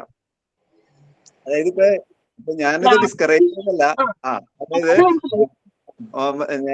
ഇപ്പൊ തന്നെ ഈ ഞാറ്റുവേല എന്ന് നമ്മുടെ ഇവിടുത്തെ കർഷകര്, നാടൻ കർഷകര്, ഈ യൂണിവേഴ്സിറ്റിയിലൊന്നും പോയി പഠിക്കാത്ത കർഷകര് ഇവിടെ ഓരോ വർഷവും സീസണായിട്ട് ചെയ്യുന്ന ഒരു കാര്യമാണ്. കാരണം ഓരോ ഞാറ്റുവേല എന്തൊക്കെ ചെയ്യണമെന്ന് കൃത്യമായിട്ടുള്ള ബോധ്യം അവർക്കുണ്ടായിരുന്നു. പക്ഷെ അന്ന് ഈ ക്ലൈമറ്റ് ചേഞ്ച് എന്ന് പറഞ്ഞ സംഗതി ഉണ്ടായിരുന്നില്ല. അതായത് ഇപ്പൊ തിരുവാതിര ഞാറ്റുവേല എന്ന് പറയുമ്പോൾ നേരത്തെ പറഞ്ഞ കുരുമുളക് വള്ളിയുടെ കാര്യം പറഞ്ഞത് സാമൂതിരിയാണ് പറഞ്ഞത് ശരിക്കും. അപ്പോ ഇത് നമ്മളെന്ന് പറഞ്ഞാല് ഇത് നേരത്തെ എന്ന് പറഞ്ഞാൽ നമ്മളൊന്നും ജസ്റ്റ് ആകാശത്തേക്ക് നോക്കിയാൽ കർഷകന് അറിയാം എന്ത് ചെയ്യണം എന്നുള്ളത്. അപ്പൊ ആ ഒരു വിസ്ഡം നമുക്ക് പോയി. ഒന്നാമത്തെ കാര്യം അതറിയുന്ന കർഷകർ ഇപ്പൊ ഇല്ല. ഇനിയിപ്പോ ചെയ്യണം എന്നുണ്ടെങ്കിലും അതിനുള്ള പണം ഇവരുടെ കയ്യിലില്ല ശരിക്കും. അതായത് സാധാരണ കർഷകർക്ക് ഈ ടെക്നോളജി പലർക്കും ഇപ്പൊ നേരത്തെ പറഞ്ഞ പോലെ ഓട്ടോമേറ്റ് ചെയ്യാം. അതിപ്പോ നമുക്കേ പറ്റുള്ളൂ. അതായത് ടെക്നോളജി അറിയാവുന്ന ഒരാൾക്ക് ഇതൊക്കെ ചെയ്യാൻ പറ്റുള്ളൂ. അല്ലാത്തവർക്ക് ഇത് ചെയ്യാൻ അത്ര എളുപ്പമല്ല. പിന്നെ അതിന് സപ്പോർട്ട് വേണ്ടി വരും. അപ്പൊ അത് വളരെ എക്സ്പെൻസീവ് ആയി പോകും. സാധാരണ ഒരാൾക്ക് ഒരു വെണ്ടയോ വഴുതനോ തക്കാളിയും പരസഹായമില്ലാതെ ചെയ്തിരുന്നതിന് വേണ്ടി 100 ടെക്നിക്കൽ എക്സ്പേർട്സിന്റെ ആവശ്യം വരും എന്നുള്ളതാണ് ശരിക്കും. അപ്പൊ അത് ഡിപ്പെൻഡന്റ് ഒരു കർഷകന് ഒരിക്കലും ഡിപ്പെൻഡന്റ് ആവരുത് ശരിക്കും. ഡിപ്പെൻഡന്റ് ആയി കഴിഞ്ഞാൽ അദ്ദേഹത്തിന്റെ സാധാരണ കാര്യം ഇപ്പൊ ഞാൻ പറയാം, ഒരു സമ്മിശ്ര കൃഷി ചെയ്യുന്ന ഒരാള്, അദ്ദേഹം പശുവിനെ വളർത്തുന്നുണ്ടാവും, ആട്, കോഴി, കാട എല്ലാം അവർ ചെയ്യുന്നുണ്ടാവും. അതോടൊപ്പം പച്ചക്കറി കൃഷി ഉണ്ടാവും, നെൽകൃഷി ഉണ്ടാവും, എല്ലാം ഉണ്ടാവും, ലൈഫ് സ്റ്റോക്ക് ഉണ്ടാവും. അപ്പൊ നമ്മൾ ഈ ടെക്നോളജി ഉപയോഗിക്കാൻ തുടങ്ങിയുള്ള ഒരു കുഴപ്പമെന്ന് വെച്ച് കഴിഞ്ഞാൽ കുറച്ച് എന്താ പറയാ മാനസിക അധ്വാനം കൂടുതലാണെങ്കിലും ടെക്നോളജി കൊണ്ടുവരുമ്പോൾ വെച്ചാൽ നമ്മൾ സ്റ്റക്കായി പോകും. അപ്പൊ അതിനെന്താണ് ഒരു സൊല്യൂഷൻ എന്നുള്ളതാണ് ഞാൻ പറഞ്ഞല്ലോ, ഞാൻ ഡിസ്കറേജ് ചെയ്യല്ല, പക്ഷെ നമ്മളിതൊരു എക്സ്പെരിമെന്റൽ പ്രൊജക്റ്റ് ആണ്. നമ്മളിപ്പോ ഇത് റിസർച്ച് ചെയ്തുകൊണ്ടിരിക്കുന്ന സമയത്ത് നമുക്ക് ഒരുപാട് ഒപ്പീനിയൻസ് ആക്ച്വലി ഇൻടേക്ക് ചെയ്യേണ്ടി വരുന്നുണ്ട്. സോ ഇത് നമ്മളൊരു ഒപ്പീനിയൻ ആയിട്ട് തന്നെ കൺസിഡർ ചെയ്യാണ്, ബിക്കോസ് ഇത് റെലവെന്റ് ആയിട്ടുള്ള ഒരു ക്വസ്റ്റ്യൻ ആണ്. സോ അതിന് നമ്മൾ ടേക്കൺ ചെയ്യുന്നുണ്ട്. പിന്നെ ഇപ്പൊ ചോദിച്ച കുറെ ക്വസ്റ്റ്യൻസ് അതില് മെയിൻ ആയിട്ട് നമ്മള് നോർമൽ ആയിട്ടുള്ള, അതായത് സാധാരണ ഇതൊന്നും അറിയാത്ത, ടെക്നോളജിയെ കുറിച്ച് ഒന്നും അറിയാത്ത ആൾക്കാർ പോലും നമ്മൾ ഇതിലേക്ക് ഇൻട്രൊഡ്യൂസ് ചെയ്യാൻ പറ്റുന്ന ഒരു ലെവൽ നമ്മൾ നോക്കിക്കൊണ്ടിരിക്കുകയാണ്. ലാർജ് സ്കെയിലേക്ക് വരുമ്പോൾ ഇതിന്റെ ഒരു പ്രൊഡക്ഷൻ ഈ പറഞ്ഞ പോലെ കോസ്റ്റ് ഒരു വിഷയം തന്നെയാണ്. സോ അത് നമുക്ക് എങ്ങനെ സാധാരണക്കാർക്കും അഫോർഡബിൾ ആക്കാൻ പറ്റും എന്നുള്ളതാണ് നമ്മളിപ്പോ ഇവിടെ ചെയ്തുകൊണ്ടിരിക്കുന്നത്. സോ ഇപ്പൊ ഇനിഷ്യൽ സ്റ്റേജ് ആയതുകൊണ്ട് നമുക്ക് ഒരിക്കലും അങ്ങനെ പ്രഡിക്റ്റബിൾ അല്ല. അതായത് ഇത് ഇങ്ങനെ ചെയ്യാൻ പറ്റുള്ളൂ, ഇങ്ങനെ അതിൽ ഇൻവെസ്റ്റ് ചെയ്യുമ്പോൾ ഇങ്ങനെ നടക്കും എന്ന് പറയാൻ പറ്റില്ല. പക്ഷെ പോകെ നമുക്ക് ഇതിനകത്തൊരു റിസർച്ചിലൂടെ നമുക്കിപ്പോ മനോജങ്ങൾ ചോദിച്ച പോലെ എല്ലാ ക്വസ്റ്റ്യൻസിനും നമുക്ക് ആൻസർ ചെയ്യാൻ പറ്റും എന്ന് തന്നെയാണ് നമ്മുടെ വിശ്വാസം. പിന്നെ അർബൻ ഫാമിംഗ്, അതേപോലെ വെർട്ടിക്കൽ ഫാമിംഗ്, ഇങ്ങനത്തെ കുറെ ആൾക്കാരെ നമുക്ക് കുറച്ചും കൂടി ഹെൽപ്ഫുൾ ആക്കാൻ പറ്റും. ഇങ്ങനത്തെ സോഴ്സസ് ഉണ്ടെങ്കിൽ കുറച്ചും കൂടി ആൾക്കാർക്ക് അഫോർഡബിൾ ആയിട്ട് നിൽക്കാൻ പറ്റും എന്നുള്ളതാണ്. കാര്യം ഈൽഡ് കൂടും, പ്ലാന്റിന്റെ ഗ്രോത്ത് കൂടുമ്പോൾ, അപ്പോൾ അതിലൂടെ നമുക്ക് കുറെയൊക്കെ സേവ് ചെയ്യാൻ പറ്റുന്നു എന്നുള്ളതാണ്. കുറെ അധികം ആൾക്കാർ കഷ്ടപ്പാടുകളെ നമുക്ക് മനസ്സിലാക്കി കുറച്ചും കൂടി അവർക്ക് എഫിഷ്യന്റ് ആയിട്ടുള്ള രീതിയിൽ നമുക്കൊരു സോഴ്സ് യൂസ് ചെയ്ത് കൊടുക്കാൻ പറ്റുന്നു എന്നുള്ളതാണ് നമ്മൾ നോക്കിക്കൊണ്ടിരിക്കുന്നത്. എനിക്കൊരു കാര്യം പറയാനുള്ളത്, ഇപ്പൊ കേരളം എന്ന് പറഞ്ഞാൽ ഇത്രയധികം ബയോഡൈവേഴ്സിറ്റി ഉള്ള ഒരു ഇടമാണ്. ഇവിടെ സത്യത്തിൽ കൃഷി പോലും ആവശ്യമില്ല, ഫോറേജിങ് മതി. പക്ഷെ നമ്മൾ സംഭവിക്കണമെന്ന് വെച്ചാൽ പ്രധാനമായിട്ട് ഈ അർബനൈസേഷന്റെ ഭാഗമായിട്ട് സംഭവിക്കുന്ന വെച്ചാൽ ഈ പറയുന്ന അതായത് കൃഷിയിടങ്ങളൊക്കെ ഇല്ലാതാവുകയും അതൊക്കെ വലിയ ആറുവരി പാതകളും മാളുകളുമായിട്ട് മാറുകയാണ് ശരിക്കും പറഞ്ഞാൽ. അപ്പം ഈ അർബനൈസേഷന് പകരം ഉള്ള ഗ്രാമപ്രദേശങ്ങൾ സംരക്ഷിച്ചാൽ പോരെ. നമ്മൾ ഇത്രയധികം ടെക്നോളജി കൊണ്ടുവരും. അതായത് ഇപ്പൊ ഞാൻ ഒരു ഉദാഹരണം പറയാം. നമ്മളിപ്പോ ചെയ്യുന്ന ഒരു അബദ്ധം എന്ന് പറഞ്ഞാല്, ഇപ്പൊ നമ്മളെ പശ്ചിമഘട്ടവും മഴക്കാടുകളും ഇല്ലാതാക്കിയിട്ട് നമ്മള് സിറ്റിയിൽ ഒരു സെന്റിൽ ഒരു മേവാക്കി ഉണ്ടാക്കുന്ന രീതിയാണ് ഇപ്പൊ നടന്നുകൊണ്ടിരിക്കുന്നത്. ഏതാണ്ട് ഇതും അതുപോലെ തന്നെയാണ് ശരിക്കും. അതായത് ഉള്ള ഡൈവേഴ്സിറ്റി ഇല്ലാതാക്കുകയും അതിന് വേണ്ടത്ര ശ്രദ്ധ കൊടുക്കാതെയും ഉള്ള നമ്മുടെ ഫെർട്ടൈൽ ആയിട്ടുള്ള, അതായത് ഇപ്പോ എന്താണോ നമ്മുടെ ലാൻഡ്സ്കേപ്പിന് സംഭവിച്ചുകൊണ്ടിരിക്കുന്നതെന്ന് മനസ്സിലാക്കാതെ പുതിയ ടെക്നോളജികൾ തേടിപ്പോവുകയും ഉള്ളതിന്റെ വാല്യൂ മനസ്സിലാക്കാതിരിക്കുന്നവരാണ് എനിക്ക് തോന്നിയില്ല. ടെക്നോളജി ഉപയോഗിക്കുന്ന പലരും അതാണ് ചെയ്യുന്നത്. അതായത് ഇപ്പൊ ഞാൻ പറയാം, ഇപ്പൊ നമുക്ക് ഒരു 5-6 ഏക്കർ കാവ് ഉണ്ടാവും. അതായത് it's A repository of biodiversity. നമ്മൾ അത് ഇല്ലാതാക്കുന്നത്. എന്നിട്ട് നമ്മൾ കൊച്ചി സിറ്റിയിൽ 1 സെന്റ് സ്ഥലത്ത് മിയവാക്കി ഉണ്ടാക്കും. എന്നിട്ട് കേരളത്തിലെ പരിസ്ഥിതി പ്രശ്നങ്ങൾക്ക് ഇതാണ് പരിഹാരം എന്ന് പറയും. അതുപോലെ തന്നെയാണ് ഇതും. അതായത് നമ്മുടെ നാടൻ കർഷകർ 40-50 വർഷമായിട്ട് ചെയ്യുന്ന നാടൻ കർഷകർ ഇവിടെ ഉണ്ട്. അവർക്ക് കൃത്യമായിട്ട് അറിയാം എന്ത് ചെയ്യണമെന്നും. അവർക്ക് വേണ്ടത് സപ്പോർട്ടാണ്. ആ സപ്പോർട്ട് എന്ന് പറഞ്ഞാൽ കമ്മ്യൂണിറ്റി സപ്പോർട്ടാണ്. അതായത് നമ്മൾ അവരുടെ ഉൽപ്പന്നങ്ങള് 5 രൂപ കൂടുതൽ കൊടുത്ത് വാങ്ങുക എന്നുള്ളതാണ്. ഇപ്പൊ നമ്മൾ എന്താ ചെയ്യാന്ന് വെച്ചാൽ സവാളക്ക് 5 പൈസ കുറവാണ്, നമ്മള് നേരെ ലുലുവിൽ പോകും അത് വാങ്ങാൻ. അപ്പം ഈ കമ്മ്യൂണിറ്റി സപ്പോർട്ട് ഇല്ലാത്തതുകൊണ്ടാണ് അവർക്ക് പിടിച്ചെടുക്കാൻ പറ്റാത്തത്. ഇവിടെ നമുക്ക് ഈൽഡ് എന്നല്ല, ഈൽഡൊക്കെ നമുക്ക് കൊണ്ടുവരാൻ പറ്റും. ഈൽഡ് കൊണ്ടുവരാന്ന് പറഞ്ഞാൽ ഒന്നെന്ന് പറഞ്ഞാൽ സോയിൽ ഫെർട്ടിലിറ്റി എന്ന് പറഞ്ഞാൽ അത് എർത്ത് വർമ്സും മൈക്രോബ്സും ആണ്. അത് വളരാനുള്ള, അതാണ് ഞാൻ പറയുന്നത് സസ്റ്റൈനബിൾ അഗ്രികൾച്ചർ എന്ന് പറഞ്ഞാൽ അഗ്രോ ഫോറസ്ട്രി ആണ് ശരിക്കും.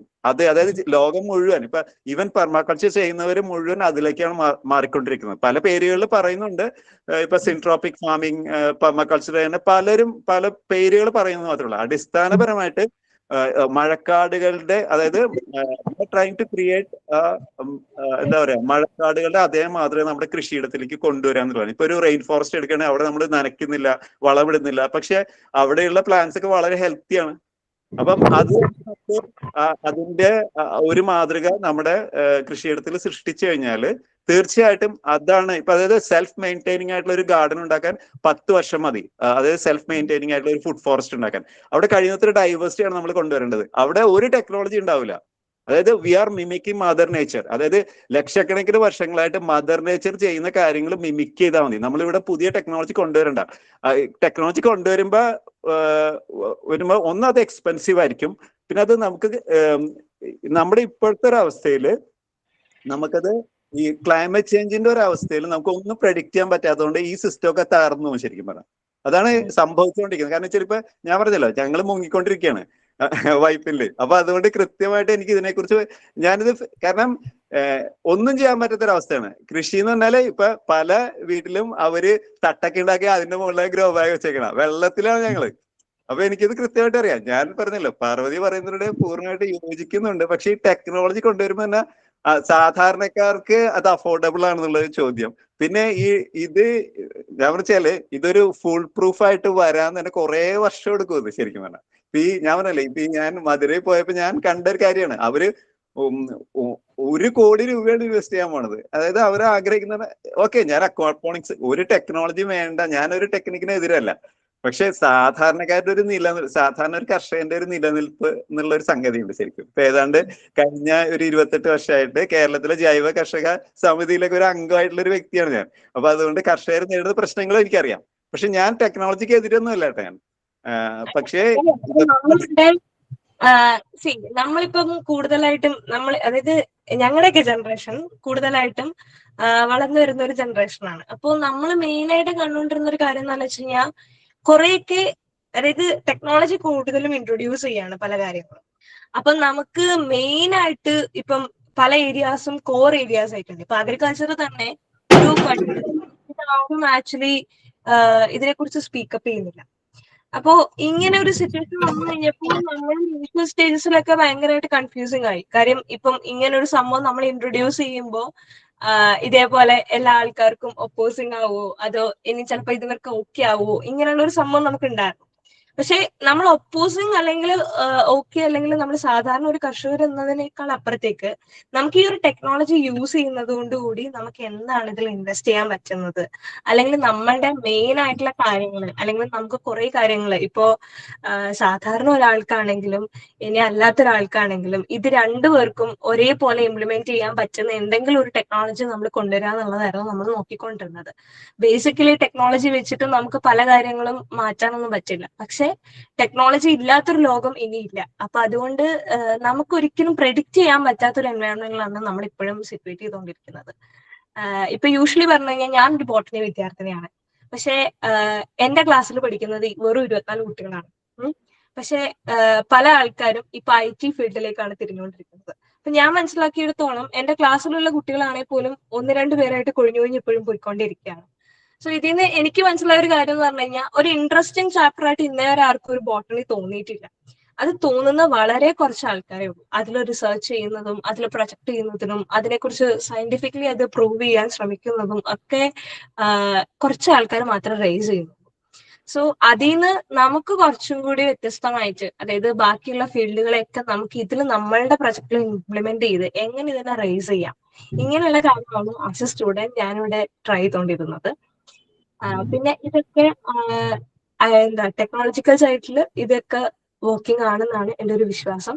പിന്നെ സാധാരണക്കാർക്ക് ഇത് ഇംപ്ലിമെന്റ് ചെയ്യാനായിട്ട് നമ്മൾ മാക്സിമം ട്രൈ ചെയ്തുകൊണ്ടിരിക്കുകയാണ്. ഞാൻ പറഞ്ഞല്ലോ, ഒത്തിരി എക്സ്പെരിമെന്റ് പ്രൊജക്റ്റ് ആണ്. സോ ഇതിന്റെ ഒരു ഇനിഷ്യൽ സ്റ്റേജ് മാത്രമേ അയച്ചുള്ളൂ. ഇനിയും കുറേ കാര്യങ്ങൾ വരാനായിട്ടുണ്ട്. അപ്പൊ നമ്മൾ ഇതിൽ വർക്ക് ചെയ്തുകൊണ്ടിരിക്കുന്നതുകൊണ്ട് തന്നെ നമ്മളിത് നോക്കിക്കൊണ്ടിരിക്കുകയാണ്. മനോജേട്ടൻ പറഞ്ഞ പോലെ തന്നെ എല്ലാ കാര്യങ്ങളും നമ്മൾ ഇതിനകത്ത് ഗോ ത്രൂ ചെയ്യാനായിട്ട് ട്രൈ ചെയ്തുകൊണ്ടിരിക്കുകയാണ്. ചേട്ടന്റെ കൺസേൺ ആക്ച്വലി ഭയങ്കര ഇൻട്രസ്റ്റിംഗ് ആയിട്ടുള്ള കൺസേൺ ആണ്. കാര്യം ചേട്ടൻ പറയുന്ന പല പോയിന്റ്സും ആക്ച്വലി വർക്കിംഗ് ആണ്, കാര്യങ്ങളാണ്. കാര്യം ഈ പറയുന്ന പോലെ ബയോഡൈവേഴ്സിറ്റി മെയിൻറ്റെയിൻ ചെയ്യുന്നതിന് പകരം ഒരു ടെക്നോളജി നമ്മൾ സ്റ്റാർട്ടപ്പ് ചെയ്യുമ്പോൾ എന്താ സംഭവിക്കുന്നത് എന്നുള്ളതാണ് ചോദിച്ചിരുന്നെങ്കിലും ടെക്നോളജി ഇല്ലാത്തൊരു വേൾഡ് ഇനിയില്ല. സോ ടെക്നോളജിക്കൽ സൈഡും നമ്മൾ ആലോചിക്കേണ്ടതായിരിക്കുന്നു. അഗ്രികൾച്ചർ ആയിക്കോട്ടെ, ഏതൊരു ഫീൽഡ് ആയിക്കോട്ടെ, അതിനെ ടെക്നോളജിയിൽ നമ്മൾ ഇംപ്ലിമെന്റ് ചെയ്യേണ്ട ഒരു സിറ്റുവേഷൻസിലേക്കാണ് ഇപ്പോഴത്തെ എൻവയോൺമെന്റ് നമ്മളെ കൂട്ടിക്കൊണ്ട് പോയിക്കൊണ്ടിരിക്കുന്നത്. സോ നമുക്ക് ആ ഒരു സൈഡും ആലോചിക്കേണ്ടത് കൊണ്ടാണ് ഇങ്ങനെ ഒരു പ്രൊജക്ട് ഇപ്പൊ ഇംപ്ലിമെന്റ് ചെയ്തുകൊണ്ടിരിക്കുന്നത്. അതിനോട് യോജിക്കാൻ പറ്റൂല. ടെക്നോളജി ഇല്ലാതെ ഭക്ഷണം ഉണ്ടാക്കാൻ എനിക്ക് പറ്റും. കാരണം ഞാൻ കഴിഞ്ഞ 28 വർഷമായിട്ട് ചെയ്യുന്ന ഒരാളാണ്. അപ്പൊ ഒരു ടെക്നോളജി ഇല്ലാതെ എനിക്ക് ചെയ്യാൻ പറ്റുന്നുണ്ടല്ലോ. അപ്പൊ പിന്നെ അതായത് ഇത്രേ ഉള്ളൂ. അതായത് ഒരു ഫുഡ് ഫോറസ്റ്റ് ഉണ്ടാക്കാൻ ഒന്നും ആവശ്യമില്ല, വിത്തും മണ്ണും മാത്രം മതി. പിന്നെ സോയിൽ ഫെർട്ടിലിറ്റി ഇംപ്രൂവ് ചെയ്യണം എങ്ങനെയാണെന്ന് എനിക്കറിയാം. എനിക്കൊരു ടെക്നോളജി ആവശ്യമില്ല ഇവിടെ. പക്ഷെ വെള്ളം വേണം. വെള്ളം സൂര്യപ്രകാശം മാത്രം മതി. വെള്ളം സൂര്യപ്രകാശം മണ്ണ് മാത്രം ഉണ്ടെങ്കിൽ എവിടെയും അബണ്ടൻസ് കൊണ്ടുവരാൻ എനിക്ക് പറ്റും. വാട്ടർ ലോക്കിംഗ് ഏറ്റവും കൂടുതൽ കൂടിക്കഴിയാൻ എന്താ ചെയ്യാ? അല്ല, ലൈക്ക് വാട്ടർ ഇപ്പൊ ലോഗിങ് അവിടെ ഒരു സൊല്യൂഷനും ഇല്ല. നമ്മൾ അവിടെ നിന്ന് മാറി താമസിക്കാൻ. കാരണം വെച്ചാല് വാട്ടർ ലോഗിങ് ഉള്ള സ്ഥലത്ത് നമ്മുടെ വീടുണ്ടാക്കി, നമ്മുടെ ടോയ്ലറ്റ് അടുക്കളയിലും വെള്ളം വരും, നമ്മൾ എങ്ങനെ ജീവിക്കും? അവിടെ ഒന്നും ചെയ്യാൻ പറ്റില്ല. ഇങ്ങനെ പ്ലാന്റ്സിനെ നമുക്ക് ഒരിക്കലും സർവൈവ് ചെയ്യാൻ പറ്റില്ല. സോ അങ്ങനെ വരുന്ന ഒരു സമയത്ത് നമ്മൾ കടൽ തീരത്ത് താമസിക്കുന്ന ആൾക്കാർക്ക് അവർക്കൊരു വെജിറ്റബിൾ ഗാർഡനിങ് സെറ്റ് ചെയ്യണം എന്നുണ്ടെങ്കിൽ ഹൗ ഡു ദേ ഡു? അവരെങ്ങനെ ചെയ്യും? അവരെങ്ങനെ അല്ല, സെറ്റപ്പ് ചെയ്യും? ഇപ്പൊ ഞാൻ പറയാം, ഞാൻ പറഞ്ഞല്ലോ, ഞാൻ എന്റെ വീട് വൈപ്പിലാണ്, എടവനക്കാടാണ്. അപ്പൊ കടപ്പുറം ഞങ്ങൾ മാംഗ്രോവ്സിന്റെ റെസ്റ്റോറേഷൻ ചെയ്യുന്നവരാണ്. അപ്പൊ ഈ വൈപ്പിൻ ദ്വീപിന്റെ നീളം 25 കിലോമീറ്റർ ആണ്. ബീച്ച് റോഡിലെ പല പ്രാവശ്യം അങ്ങോട്ടും ഇങ്ങോട്ടും ഒക്കെ നടക്കുന്ന ആൾ. കാരണം ഇപ്പൊ ക്ലൈമറ്റ് ചേഞ്ചുമായിട്ട് ബന്ധപ്പെട്ട് ധാരാളം കുട്ടികൾ ഇവിടെ വരുന്നുണ്ട്. ഈ കോസ്റ്റൽ ഇറോഷനെ കുറിച്ചും ടൈഡൽ ഫ്ലഡിങ്ങിനെ കുറിച്ചൊക്കെ.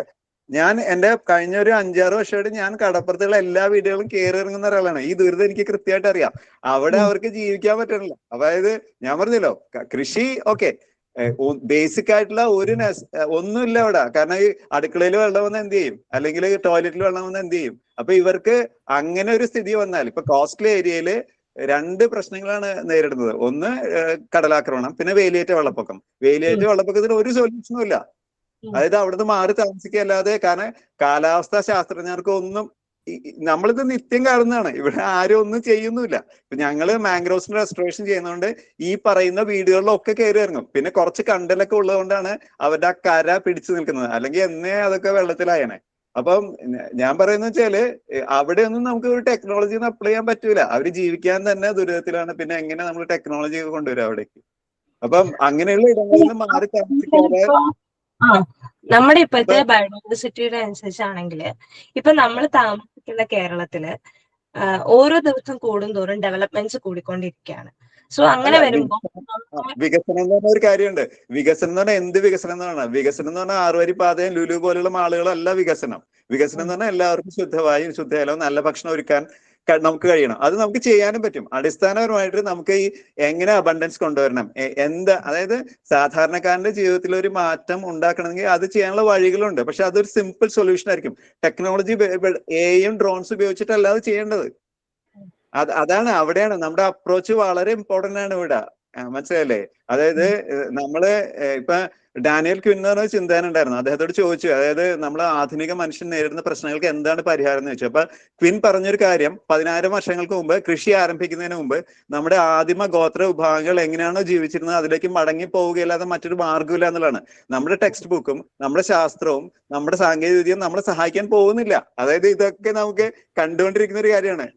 അപ്പൊ ഇത് വെറുതെ പറയുന്നതല്ല. ഇതിപ്പോ ഞാൻ പറഞ്ഞല്ലോ, ഞാൻ കഴിഞ്ഞ 28 വർഷമായിട്ട് സസ്റ്റൈനബിൾ ഫാമിങ്ങിനെ കുറിച്ചും സസ്റ്റൈനബിൾ ലിവിങ്ങിനെ കുറിച്ചും അഗ്രോ ഫോറസ്ട്രിയെ കുറിച്ചും ഒക്കെ പഠിക്കുന്ന ഒരാളാണ്. ഞാൻ സ്റ്റുഡന്റ് ആണ്, ഈ പാർവതിയെ പോലെ തന്നെ. പക്ഷേ ധാരാളം ജൈവ കർഷകരുടെ കൃഷിയിടങ്ങൾ ഞാൻ കണ്ടിട്ടുണ്ട്. മനസ്സിലായില്ലേ? ഇതുപോലെ പോളി ഹൗസ്, പരാജയപ്പെട്ട പോളി ഹൗസുകൾ ഞാൻ കണ്ടിട്ടുണ്ട്. അപ്പൊ ഇതെല്ലാം കണ്ടിട്ടാണ് ഞാൻ പറയുന്നത്, വെറുതെ പറയുന്നതല്ല. ഞാൻ ഡിസ്കറേജ് ചെയ്യല്ല. ഇപ്പൊ ഭാവിയില് ടെക്നോളജി യൂസ് ചെയ്യണ്ടെന്ന് പറയുന്നില്ല. പക്ഷെ ടെക്നോളജി യൂസ് ചെയ്യുമ്പോൾ എന്ന് വെച്ചാൽ ഇപ്പൊ ഞാൻ പറയാം, പൊക്കാളി കൃഷിയിലേക്ക് ഇപ്പൊ ഞങ്ങളുടെ ഇവിടെ എന്ന് പറഞ്ഞാൽ പൊക്കാളി കൃഷിയിൽ മെക്കനൈസേഷൻ ഇല്ല. ട്രാക്ടർ കൊണ്ടുവരാൻ പറ്റൂല, പ്ലാന്റർ കൊണ്ടുവരാൻ പറ്റൂല, ഹാർവെസ്റ്റർ കൊണ്ടുവരാൻ പറ്റൂല. കാരണം അത് അറിയാലോ, പൊക്കാളി കൃഷി നടക്കുന്നതെന്ന് പറഞ്ഞാല് ഒരു മാഷി ലാൻഡാണ് ശരിക്കും പറഞ്ഞാൽ. അവിടെ നമുക്ക് ഈ മെഷീൻസ് ഒന്നും കൊണ്ടുവരാൻ പറ്റൂല. അപ്പൊ ഭാവിയിൽ ഇപ്പൊ സോൾട്ട് വാട്ടർ ഇൻട്രൂഷൻ വന്നുകൊണ്ടിരിക്കുകയാണ്. അപ്പൊ നമ്മൾ ഇനി എങ്ങനെ കൃഷി ചെയ്യും? അപ്പൊ ഞാൻ പറഞ്ഞാല് നമുക്ക് നമ്മുടെ ലാൻഡ്സ്കേപ്പുകളെ കുറിച്ച് ആദ്യം അറിയുകയും, അതായത് നമ്മൾക്ക് സത്യം പറഞ്ഞാൽ നമുക്ക് നമ്മുടെ കേരളം എടുക്കുകയാണെങ്കിൽ അറിയാം, മലനാട്, ഇടനാട്, തീരദേശം. ഇതില് മലനാടില് ലാൻഡ് സ്ലൈഡ്സ് വന്നുകൊണ്ടിരിക്കുകയാണ്. തീരദേശത്ത് മുഴുവൻ കടലാക്രമണം, വേലിയേറ്റ വെള്ളപ്പൊക്കം ഉണ്ട്. ആകെയുള്ളതെന്ന് പറഞ്ഞാൽ കുറച്ച് ഇടനാട് മാത്രമാണ് നമുക്ക് താമസിക്കാനുള്ളത്. അപ്പോ ഈ എന്തായാലും നമ്മളിപ്പോ ഞങ്ങളെ സംബന്ധിച്ചിടത്തോളം ഞങ്ങൾക്ക് എന്തായാലും വൈപ്പിൽ നിന്ന് മാറി താമസിക്കേണ്ടി വരും. അല്ലാതെ നമുക്ക് നിർത്തിയില്ല. കാരണം അവിടെ കൃഷി എന്നല്ല ഒന്നും ചെയ്യാൻ പറ്റൂല. കാരണം ആകെ ഒരു സർവൈവ് ചെയ്യാൻ പോകുന്നത് മാംഗ്രോവ്സ് അസോസിയേറ്റ്സ് മാത്രമായിരിക്കും. ഉപ്പുവെള്ളം കയറി ഇറങ്ങുന്ന ചതുപ്പുകൾ സ്വാഭാവികമായിട്ട് വളരാ ഈ മാംഗ്രോവ്സ് മാത്രമായിരിക്കും. അപ്പൊ മാംഗ്രോവ്സ് അസോസിയേറ്റ്സ് ഉണ്ടാവും, വേറെ ഒന്നും അവിടെ ഉണ്ടാവില്ല. പ്ലാവ് മാവ് ഒന്നും ഉണ്ടാവില്ല. ചിലപ്പോൾ തെങ്ങ് സർവൈവ് ചെയ്തേക്കാം, ബാക്കി ഒന്നും ഉണ്ടാവില്ല. അപ്പൊ നമ്മുടെ കേരളത്തിന്റെ ലാൻഡ്സ്കേപ്പിന് എന്താണ് സംഭവിക്കുന്നത് മനസ്സിലാക്കണം. അത് മനസ്സിലാക്കാതെയാണ് നമ്മൾ ഈ പറയുന്ന പുതിയ ടെക്നോളജികൾ കൊണ്ടുവരാൻ ശ്രമിക്കുന്നത്. അപ്പം ഉള്ള കർഷകർക്ക് അവരുടെ ദുരിതത്തിൽ നിന്ന് കരകയറാൻ എന്തൊക്കെ നമുക്ക് ചെയ്യാം എന്നുള്ളതാണ്. അതിന് എനിക്ക് തോന്നുന്നു വെച്ചാല് ഈ വരൾച്ച വന്നാലും വെള്ളപ്പൊക്കം വന്നാലും സർവൈവ് ചെയ്യാൻ പറ്റുന്ന റെസിലിയന്റ് ആയിട്ടുള്ള പ്ലോട്ട്സ് ഉണ്ടാക്കിയെടുക്കുക എന്നുള്ളതാണ് നമ്മൾ ചെയ്യേണ്ടത് ശരിക്കും. അതിന് അഗ്രോ ഫോറസ്ട്രി അല്ലാതെ വേറൊരു മാർഗമില്ല. അതായത് അതാണ് ഇതുവരെയുള്ള നിരീക്ഷണം. ഇത് ഞാനല്ല പറയണത്, കാലാവസ്ഥാ ശാസ്ത്രജ്ഞരും പെർമകൾച്ചറും നാച്ചുറൽ ഫാമിംഗ് ഒക്കെ ചെയ്യുന്ന വിദഗ്ധരായിട്ടുള്ള ആൾക്കാർ പറയുന്ന ഒരു നമുക്കൊന്ന് തിരിച്ചു ചിന്തിച്ചൂടെ? അഗ്രോ ഫോറസ്ട്രി മാത്രമേ ഉള്ളൂ എന്ന് നമ്മളിപ്പോ predict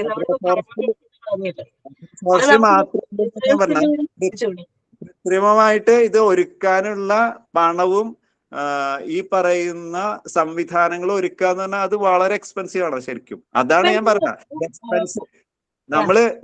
V are trying to create a zero budget food forest. അതാണ്, പണമില്ലാതെ ഒരാൾക്ക് ഇത് ചെയ്യാൻ പറ്റണം. നമുക്ക് വേണ്ട ഭക്ഷണം ഒരുക്കാൻ നമുക്ക് പണം ആവശ്യമില്ല സത്യത്തില്. നമുക്കിപ്പോ ഞാൻ ചില പണ്ട് രാസവളം രാസകീടനാശിനിയും നമ്മൾ കടകളിൽ നിന്ന് വാങ്ങിയാണ് കൃഷി ചെയ്യുന്നത്. ഇപ്പൊ നമ്മള് ഓർഗാനിക് ആയിട്ടുള്ള വളങ്ങളും ഓർഗാനിക് പെസ്റ്റിസൈഡ്സും കടയിൽ നിന്ന് വാങ്ങി ചെയ്യുമ്പോൾ അത് നഷ്ടമായി പോകും. അപ്പോഴാണ് കർഷകർക്ക് ആത്മഹത്യ ചെയ്യേണ്ടി വരുന്നത്. ഈ ടെക്നോളജി കൊണ്ടുവരുമ്പോഴും വലിയ ലോൺ എടുത്താലേ ഈ സെറ്റപ്പ് ഉണ്ടാക്കാൻ പറ്റുള്ളൂ. ഇപ്പൊ ഒരു പോളി ഹൗസ് ചെയ്യണമെങ്കിൽ എത്ര രൂപ വേണം? അത് സാധാരണ ഒരു മിനിമം 3 to 4 lakhs എങ്കിലും ഒരു പോളി ഹൗസ് ഉണ്ടാക്കാൻ വരും, ഇല്ലേ? ഓട്ടോമേറ്റ് ചെയ്യണം അത്. ഇപ്പൊ വൈദ്യുതി ഇല്ലെങ്കിൽ എന്ത് ചെയ്യും? ഇപ്പൊ നമ്മുടെ ഒരവസ്ഥ നമുക്കറിയാം. ഇപ്പൊ ഈ യുദ്ധം വന്നപ്പോ നമുക്ക് പാചകത്തിന് സിലിണ്ടർ കിട്ടാറില്ല. അതേ രീതിയിലാണ് പോയിക്കൊണ്ടിരിക്കുന്നത്. അപ്പൊ വൈദ്യുതി ഇല്ലെങ്കിൽ എന്ത് ചെയ്യാൻ പറ്റും? നമ്മള് ഒരു ടെക്നോളജി ഇല്ലാതെ, വൈദ്യുതി പോലും ഇല്ലാതെ നമുക്ക് വേണ്ട ഭക്ഷണം നമുക്ക് ഉണ്ടാക്കാൻ പറ്റുമോ? ആ രീതിയിലാണ് നമ്മൾ ചിന്തിക്കേണ്ടതെന്നാണ് എനിക്ക് തോന്നുന്നത്. അങ്ങനെ ചെയ്യുന്ന ഇപ്പൊ ആദിവാസി ഊരുകൾക്ക് അവർ ഒരു ടെക്നോളജി ഇല്ലാതെ അവർക്ക് വേണ്ട ഭക്ഷണം അവർ ഒരുക്കുന്നുണ്ട്. അതെങ്ങനെയാണ് അവർ ചെയ്യുന്നത്? ഇത് ആക്ച്വലി ഞങ്ങളുടെ ഒരു പ്രൊജക്ട് ഉണ്ടായിരുന്നു, എക്കോ കുക്ക് പവർ പ്ലസ് എന്നായിരുന്നു ആ പ്രൊജക്ടിന്റെ പേര്. ഓക്കെ, ആ പ്രൊജക്ടിൽ ചെയ്തിട്ടുണ്ട്, എന്റെ ബ്രദറാണ് ആ പ്രൊജക്ട് ചെയ്തിട്ടുണ്ട്. അപ്പൊ ആ പ്രൊജക്ടില് ചെയ്തിരുന്ന മെയിൻ കോൺസെപ്റ്റ് എന്താന്ന് വെച്ച് കഴിഞ്ഞാൽ, ഇപ്പൊ പറഞ്ഞ പോലെ ഫുഡ് നമുക്ക് ഗ്യാസ് അല്ലെങ്കിൽ ഈ പറയുന്ന ഒരു സോഴ്സസും ഇല്ലാണ്ട് നമുക്ക് എങ്ങനെ കുക്ക് ചെയ്യാം, അതായിരുന്നു ഞങ്ങൾ അവിടെ ചെയ്തിട്ടുണ്ടായിരുന്ന പ്രൊജക്ട്. അപ്പൊ അതിൽ നമ്മള് സാധാരണ ചുള്ളിക്കമ്പുകൾ ഉപയോഗിച്ചിട്ടായിരുന്നു അതിൽ നമ്മൾ ഫുഡ് ടെക്നോളജിയിലേക്ക് നമ്മൾ ഇൻട്രൊഡ്യൂസ് ചെയ്തിട്ടുണ്ടായിരുന്നത്. ഇപ്പൊ ഏകദേശം അത് നാഷണൽ ലെവലിൽ വരെ പോയൊരു പ്രൊജക്റ്റ് ആണ്. സോ അതേപോലെയുള്ള ടെക്നിക്സ് ഇപ്പോ നിലവിൽ വരുന്നുണ്ട്. അപ്പോ നമ്മുടെ ഞാറ്റുവേല പോലെയുള്ള സംഭവങ്ങൾ നമ്മൾ ഈ ഫോർവേഡഡ് ആയിട്ടുള്ള പല ടെക്നോളജീസ് ഉണ്ടല്ലോ, അതായത് പല കാര്യങ്ങളും ഇപ്പൊ പുതിയതായിട്ട് അഡ്രസ് ചെയ്യാതെ പോകുന്ന പല കാര്യങ്ങളെ കുറിച്ചിട്ട് അഡ്രസ് ചെയ്യുന്നതാണ് നമ്മൾ ഇവിടെ ചെയ്തുകൊണ്ടിരിക്കുന്നത്. ആൻഡ് ഇപ്പോ ചേട്ടൻ പറഞ്ഞ പോലെ ഉള്ള കാര്യങ്ങൾ അഡ്രസ് ചെയ്യാനായിട്ട് നമ്മൾ എക്കോ കുക്ക് പവർ പ്ലസ് എന്ന് പറഞ്ഞിട്ട് നമ്മുടെ ഓൺ പ്രൊജക്ട് ഉണ്ട്. യൂട്യൂബിൽ ആദിത്യ ചിത്ര പ്രശാന്ത് എന്നാണ് അവന്റെ പേര്. അപ്പൊ ഒന്ന് ചേട്ടൻ ഒന്ന് സെർച്ച് ചെയ്ത് കഴിഞ്ഞാൽ ആ പ്രൊജക്ടിനെ കുറിച്ച് കൂടുതലായിട്ട് കുറച്ചുകൂടെ ഡീറ്റെയിൽസ് കിട്ടും. അപ്പൊ അങ്ങനെ ഉണ്ടെന്നുണ്ടെങ്കിൽ ഇപ്പൊ ഈ ബിസിനസ് ഒന്ന് മാറി കിട്ടും. I think so. കാര്യം നമ്മളെപ്പോഴും ഒരു പെർട്ടിക്കുലർ സ്പേസിൽ നിന്നിട്ട് മാത്രം തിങ്ക് ചെയ്യുമ്പോൾ എനിക്ക് തോന്നുന്നുണ്ട് ചേട്ടൻ പറയുന്ന കോൺസെപ്റ്റ് ഞാൻ വാല്യൂ ചെയ്യുന്നുണ്ട്, അതുകൊണ്ടാണ് ഞാൻ പറയുന്നത്. പക്ഷെ ഇത് നമുക്ക് ഇപ്പോഴത്തെ ഒരു ജനറേഷൻ എന്ന് വെച്ച് കഴിഞ്ഞാൽ എപ്പോഴും അവർ ഫോർവേഡ് ആയിട്ട് തിങ്ക് ചെയ്യുന്ന ആൾക്കാരാണ്. സോ അവർക്ക് ഒരിക്കലും ഈ ഒരു സോഴ്സിനെ പെട്ടെന്ന് ആക്സസിബിലിറ്റി ഏതാണോ എടുക്കാൻ പറ്റുന്നത് അതാണ് അവർ ഏറ്റവും കൂടുതൽ ചൂസ് ചെയ്യുന്നത്. സോ അങ്ങനെ വരുന്ന ഒരു എൻവയോൺമെന്റിലേക്ക് പോവുകയാണ് ഇപ്പൊ കാലഘട്ടം. സോ ആ ഒരു ജനറേഷനെ നമ്മൾ അക്സെപ്റ്റ് ചെയ്തുകൊണ്ട് അവർക്കും കൂടി ഇംപ്ലിമെന്റ് ചെയ്ത് കൊണ്ടുവരാൻ പറ്റുന്ന ഒരു സോഴ്സ് നമ്മൾ കൊണ്ടുവരിക എന്നുള്ളതാണ് നോക്കിക്കൊണ്ടിരിക്കുന്നത്. പിന്നെ നമ്മൾ ഇപ്പൊ പറഞ്ഞ പോലെ കോസ്റ്റ്, അതൊരു വിഷയം തന്നെയാണ്. നമ്മൾ അതിനെ മാക്സിമം നോക്കാനായിട്ടാണ് നമ്മൾ ട്രൈ ചെയ്തുകൊണ്ടിരിക്കുന്നത്. ഹലോ, കേൾക്കാം. എനിക്കിതിൽ കുറച്ച് ആ ടെക്നോളജിയുടെ കാര്യത്തിൽ കുറച്ച് ആഡ് ചെയ്യാറുണ്ട്. ലൈക്ക് ടെക്നോളജി ഇപ്പൊ കൃഷിക്കൊന്നും ചെയ്യുന്നില്ല എന്ന് പറയുന്നത് ഇപ്പൊ ഫ്ലഡ് റെസിസ്റ്റന്റ് ഇതൊക്കെ ടെക്നോളജി കൊണ്ടുവന്നു. പിന്നെ അതുപോലെ തന്നെ നമ്മൾ ഇന്ത്യയിൽ നോക്കിക്കഴിഞ്ഞാൽ 1970 പെർ ഹെക്ടറില് 1223 കിലോ ആയിരുന്നു നമുക്ക് ഉണ്ടാക്കാൻ പറ്റിയത് അരി. ഇപ്പൊ നോക്കിക്കഴിഞ്ഞാൽ 3000ന്റെ അടുത്താണ്. അത് ടെക്നോളജി വന്നുകൊണ്ട് മാത്രമാണ്. അതുപോലെ നമ്മുടെ ഭക്ഷണത്തിന്റെ ഇതില്ല, അത് ഭക്ഷണം അവൈലബിലിറ്റി അത് 1930 അന്ന് ഫുൾ കൃഷിയായിരുന്നു കേരളം മുഴുവൻ, വേറെ ഒന്നുമില്ല. ഈ നാച്ചുറൽ ആയിരുന്നു, ഈ ടെക്നോളജി ഒന്നും ഇല്ലായിരുന്നു. അന്ന് പട്ടിണി കിടന്ന് മരിക്കുന്ന ആൾക്കാരായിരുന്നു കൂടുതൽ. ഇപ്പൊ നോക്കിക്കഴിഞ്ഞാൽ അത് കുറവാണ്. സോ ടെക്നോളജി ഹെൽപ്പ് ചെയ്യുന്നത് പറയുന്നത് വളരെ തെറ്റാണ്, വളരെ എന്താണ് ആ നിലപാട് പിൻവലിച്ചാൽ നല്ലതായിരിക്കും. Thank you.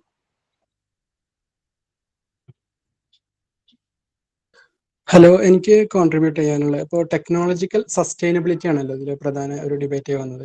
അപ്പോൾ അതിനെക്കുറിച്ച് ഇപ്പോൾ 21ാം നൂറ്റാണ്ടിലൊക്കെ ഇതിന്റെ തുടക്കം മുതൽ നല്ല പഠനങ്ങൾ വന്നിട്ടുണ്ട്. ഇപ്പോൾ ഫ്രാങ്ക് ഡബ്ല്യു ഗീൽസിന്റെ ഒക്കെ പഠനങ്ങളുണ്ട്, മൾട്ടി ലെവൽ പെർസ്പെക്റ്റീവ് ഒക്കെ. അപ്പൊ ഇത്തരത്തിലുള്ള അതിലൊക്കെ പറയുന്നത് ഇപ്പോൾ നമ്മളൊരു ടെക്നോളജിക്കൽ ചേഞ്ച് ഫീൽഡിൽ കൊണ്ടുവരെങ്കിൽ അത് നിഷ് ലെവലിലായിട്ടുള്ള ഒരു കാര്യമാണ്.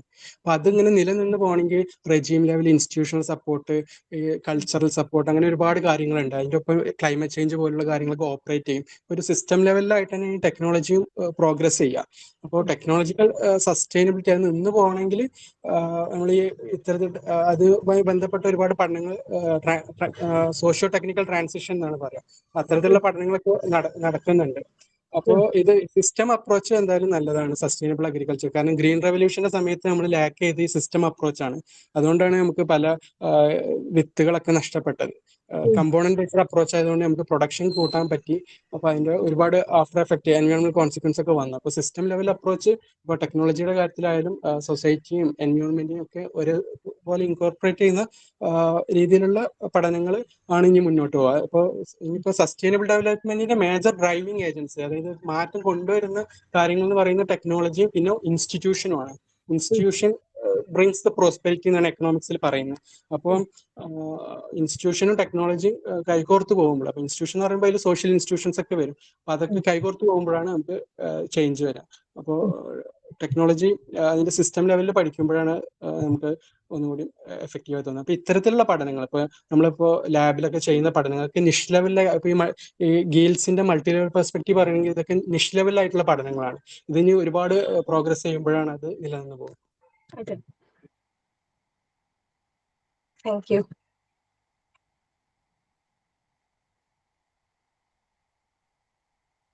എനിവേ എല്ലാവരുടെയും ഒപ്പീനിയൻസ് എനിക്ക് ഭയങ്കര ഇഷ്ടപ്പെട്ടു. കുറെ കാര്യങ്ങൾ മനസ്സിലാക്കാൻ പറ്റിയിട്ടുണ്ടായിരുന്നു. നല്ല കുറെ ക്വസ്റ്റ്യൻസ് ഉണ്ടായിരുന്നു, നല്ല കുറെ ഒപ്പീനിയൻസ് ഉണ്ടായിരുന്നു. ഒരുപാട് കാര്യങ്ങൾ ലേൺ ചെയ്യാൻ പറ്റുന്നുണ്ട് കേട്ടോ. നമ്മളിപ്പോ ഇത് ആക്ച്വലി ഞാൻ പറഞ്ഞല്ലോ, ഇതൊരു എക്സ്പെരിമെന്റ് പ്രൊജക്ട് ആണ്. സോ നമ്മുടെ ഇനിഷ്യൽ സ്റ്റേജസിൽ നിന്ന് കുറച്ചും കൂടി ഇത് അപ്ഗ്രേഡ് ചെയ്യാനായിട്ട് എനിക്കൊരു വിഷൻ നിങ്ങൾക്ക് പ്രൊവൈഡ് ചെയ്യണം എന്നുള്ളതായിരുന്നു എന്റെ മെയിൻ ആയിട്ടുള്ള ഒരു അൾട്ടിമേറ്റ് എയിം. അപ്പോ ഇപ്പൊ ഇതിൽ നിന്ന് ടെക്നോളജി ഈക്വൽ സൈഡ് ആയിക്കോട്ടെ അല്ലെങ്കിൽ ഒരു നോർമൽ സൈഡ് ആയിക്കോട്ടെ, എല്ലാത്തിനെ കുറിച്ചിട്ടൊരു വിഷൻ പ്രൊവൈഡ് ചെയ്യാന്നുള്ളതാണ് ഞാൻ നോക്കിക്കൊണ്ടിരുന്നത്. ഇപ്പൊ എന്നെ പോലെയുള്ള കുറെ കുട്ടികളുണ്ടാവും, ലൈക്ക് ബോട്ടണി എടുത്തുകൊണ്ട് ഭയങ്കര മോശം എന്ന് തോന്നുന്ന കുറെ കുട്ടികളുണ്ടാവും. അപ്പൊ അവർക്ക് കുറച്ചും കൂടി ഇൻട്രസ്റ്റിംഗ് ആയിട്ട് നമ്മുടെ സബ്ജക്ട് തോന്നണം. കാരണം നാളെ ഒരിക്കലും ഒരു കോളേജിലും അങ്ങനെ ഒരു സിറ്റുവേഷൻ ഉണ്ടാവരുത്. സോ കുട്ടികൾക്ക് കുറച്ചും കൂടി ഇങ്ങനത്തെ കുറച്ചും കൂടി കാര്യങ്ങൾ അപ്രോച്ച് ചെയ്യാൻ പറ്റണം. സോ ദാറ്റ് അവർക്ക് കുറച്ചും കൂടി കാര്യങ്ങളെ അണ്ടർസ്റ്റാൻഡ് ചെയ്യാനും പല സിറ്റുവേഷൻസും പല ഓപ്ഷൻസും നമുക്ക് ഉണ്ട്, അത് നമുക്ക് നമ്മളുടെ രീതിയിൽ യൂട്ടിലൈസ് ചെയ്യാനും മനസ്സിലാക്കണം എന്നുള്ളതാണ് ഞാൻ മനസ്സിലാക്കിയിട്ടുള്ളത്. ഹലോ ഹലോ ഹലോ, ചെറിയ ഷോർട്ട് ആക്കാം. ഞാൻ കുറെ സമയം പോയിട്ടുണ്ട്. ഫസ്റ്റ് ഓഫ് ഓൾ നമ്മുടെ നാട്ടിലെ ക്യാഷ് നമ്മുടെ മെയിൻ ആയിട്ട് ക്രോപ്പ് ഇതാണ്, നെല്ലാണ്, നെൽകൃഷിയാണ് മെയിൻ ആയിട്ട്. So what I feel is in the ടെക്നോളജിയുടെ കാര്യം പറയുമ്പോൾ in the future the corporate house will take over large areas of land on lease from the കൃഷിക്കാരിൽ നിന്ന് വാങ്ങിയിട്ട് ഇൻ അഡ്വാൻസ് അവർക്ക് കാശ് കൊടുക്കും. ആൻഡ് അവർ നടത്തും ഈ എല്ലാം ടെക്നോളജി വെച്ചിട്ട്. That's what I feel. Because ഇപ്പൊ നെക്സ്റ്റ് ജനറേഷൻ എനിക്ക് അറിയുന്നവരെ ഞാൻ കുറെ കൃഷിക്കാരെ കാണുമ്പോൾ നെക്സ്റ്റ് ജനറേഷൻ അവർ കുട്ടികൾക്ക് താല്പര്യം ഇല്ല. അതാണ് ഇപ്പൊ കാര്യം. So what I feel is you just wait for a while.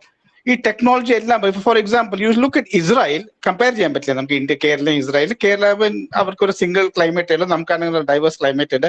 2 scientist ആണ് ഇരുന്നിട്ട് ഏക്കേഴ്സ് ഓഫ് ലാൻഡ് കൺട്രോൾ ചെയ്യാണ് സയന്റിഫിക്കലി. ഡെയിലി മോണിറ്ററിംഗ് എന്ന് വെച്ച് അങ്ങനെ ചെയ്യണം. നിങ്ങളുടെ സ്മോൾ സ്കെയിൽ അവർ ലാർജ് സ്കെയിൽ ചെയ്യുന്നുണ്ട്, ഓൾറെഡി ചെയ്യുന്നുണ്ട്. ദിസ് ഈസ് വാട്ട് കേരള ഇതാ നടക്കാൻ പോകുന്നത്. ബിക്കോസ് ദ റീസൺ ഈസ് കുറെ മനോജ് കുറെ കാര്യം പറഞ്ഞിട്ടുണ്ടായിരുന്നു, വെരി ട്രൂ, അല്ല ഒരു മാറ്റവും ഇല്ല. പക്ഷെ ബേസിക്കലി ഇതാ നടക്കാൻ പോകുന്നത്. ബിക്കോസ് നമുക്ക് റൈസ് ഈസ് എ പ്രൈമറി നമ്മുടെ ഫുഡാണ്, അതിനെയാണ് ചെയ്യുന്നത്. അപ്പൊ ലാർജ് സ്കെയിൽ നമ്മുടെ ഇപ്പൊ എല്ലാവരിലും കോസ്റ്റ് ഫാക്ടർ വരാൻ പോകണം അല്ലെ, എല്ലാത്തിനും cost factor. So what I feel is like near future some corporate company will come over, take over the land in advance level cash കൊടുക്കും, and they'll come on the lease and they'll start this. അതേ ഞാനും വിചാരിക്കും. Thanks anyway for a late time. Thank you. Okay.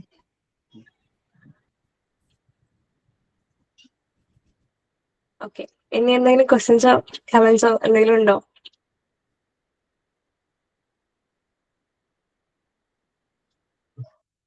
Hi, hi. ഞാൻ ചുരുക്കാം. Actually എനിക്ക് ഇത് കേട്ടപ്പോ may be കുറച്ച് വർഷങ്ങൾക്ക് ശേഷം ഈ പ്രൊജക്ടിന് കുറച്ചുകൂടി കുറച്ചുകൂടി ഇമ്പ്രൂവ്മെന്റ്സ് കൊണ്ടുവന്നു കഴിഞ്ഞാൽ അത് നന്നാവുമെന്ന് തോന്നുന്നു. ബിക്കോസ് ഇനിയിപ്പോ സാധ്യതകൾ ഒരുപാടുണ്ടല്ലോ. അപ്പൊ നമ്മളതിനെ കുറച്ചുകൂടി നന്നായി യൂട്ടിലൈസ് ചെയ്യുമ്പോൾ നന്നാവുന്നതാണ് എന്റെ വിശ്വാസം. സോ ഐ തിങ്ക് നല്ലൊരു ഐഡിയ ആണിത്. Thank you.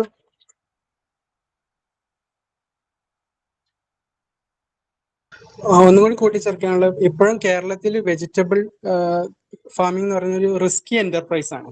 അപ്പോൾ അപകട സാധ്യതയുള്ള ഒരു പണിയായിട്ട് തന്നെയാണ് പറയുന്നത്. അപ്പൊ ഇത്തരത്തിലുള്ള പഠനങ്ങളാണ് ഒന്നും കൂടി റിസ്ക് ഫ്രീ ആക്കി ഫാമേഴ്സിന് കൊടുക്കുന്നത്. Thank you.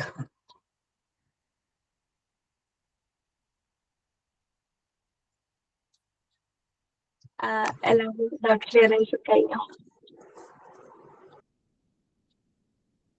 I hope all the doubts are cleared, and thank you, Parvati, for taking so much patience in this session.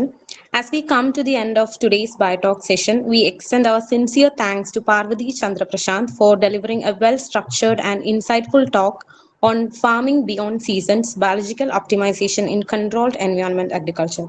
Today's discussion highlighted how biological principles can be effectively integrated with controlled environment system to address modern agricultural challenges. It provided a clear perspective on how sustainable year-round farming is not just a concept but an evolving reality. Sessions like this reinforce the importance of bridging academic learning with practical applications, especially in the field like plant science and sustainable agriculture. Biorix Biotalks, as part of our students' knowledge sharing series, continues to serve as a platform where students can explore ideas, share knowledge, and contribute meaningfully to scientific discussions. Registrations are still open, and we encourage those interested in biology and related disciplines to take part as speakers in our upcoming sessions. Thank you to everyone who joined and engaged with the session. With that, we conclude today's Biotalks. We'll see you in the next session. Continue to observe, question, and explore. Thank you, everyone. Thank you.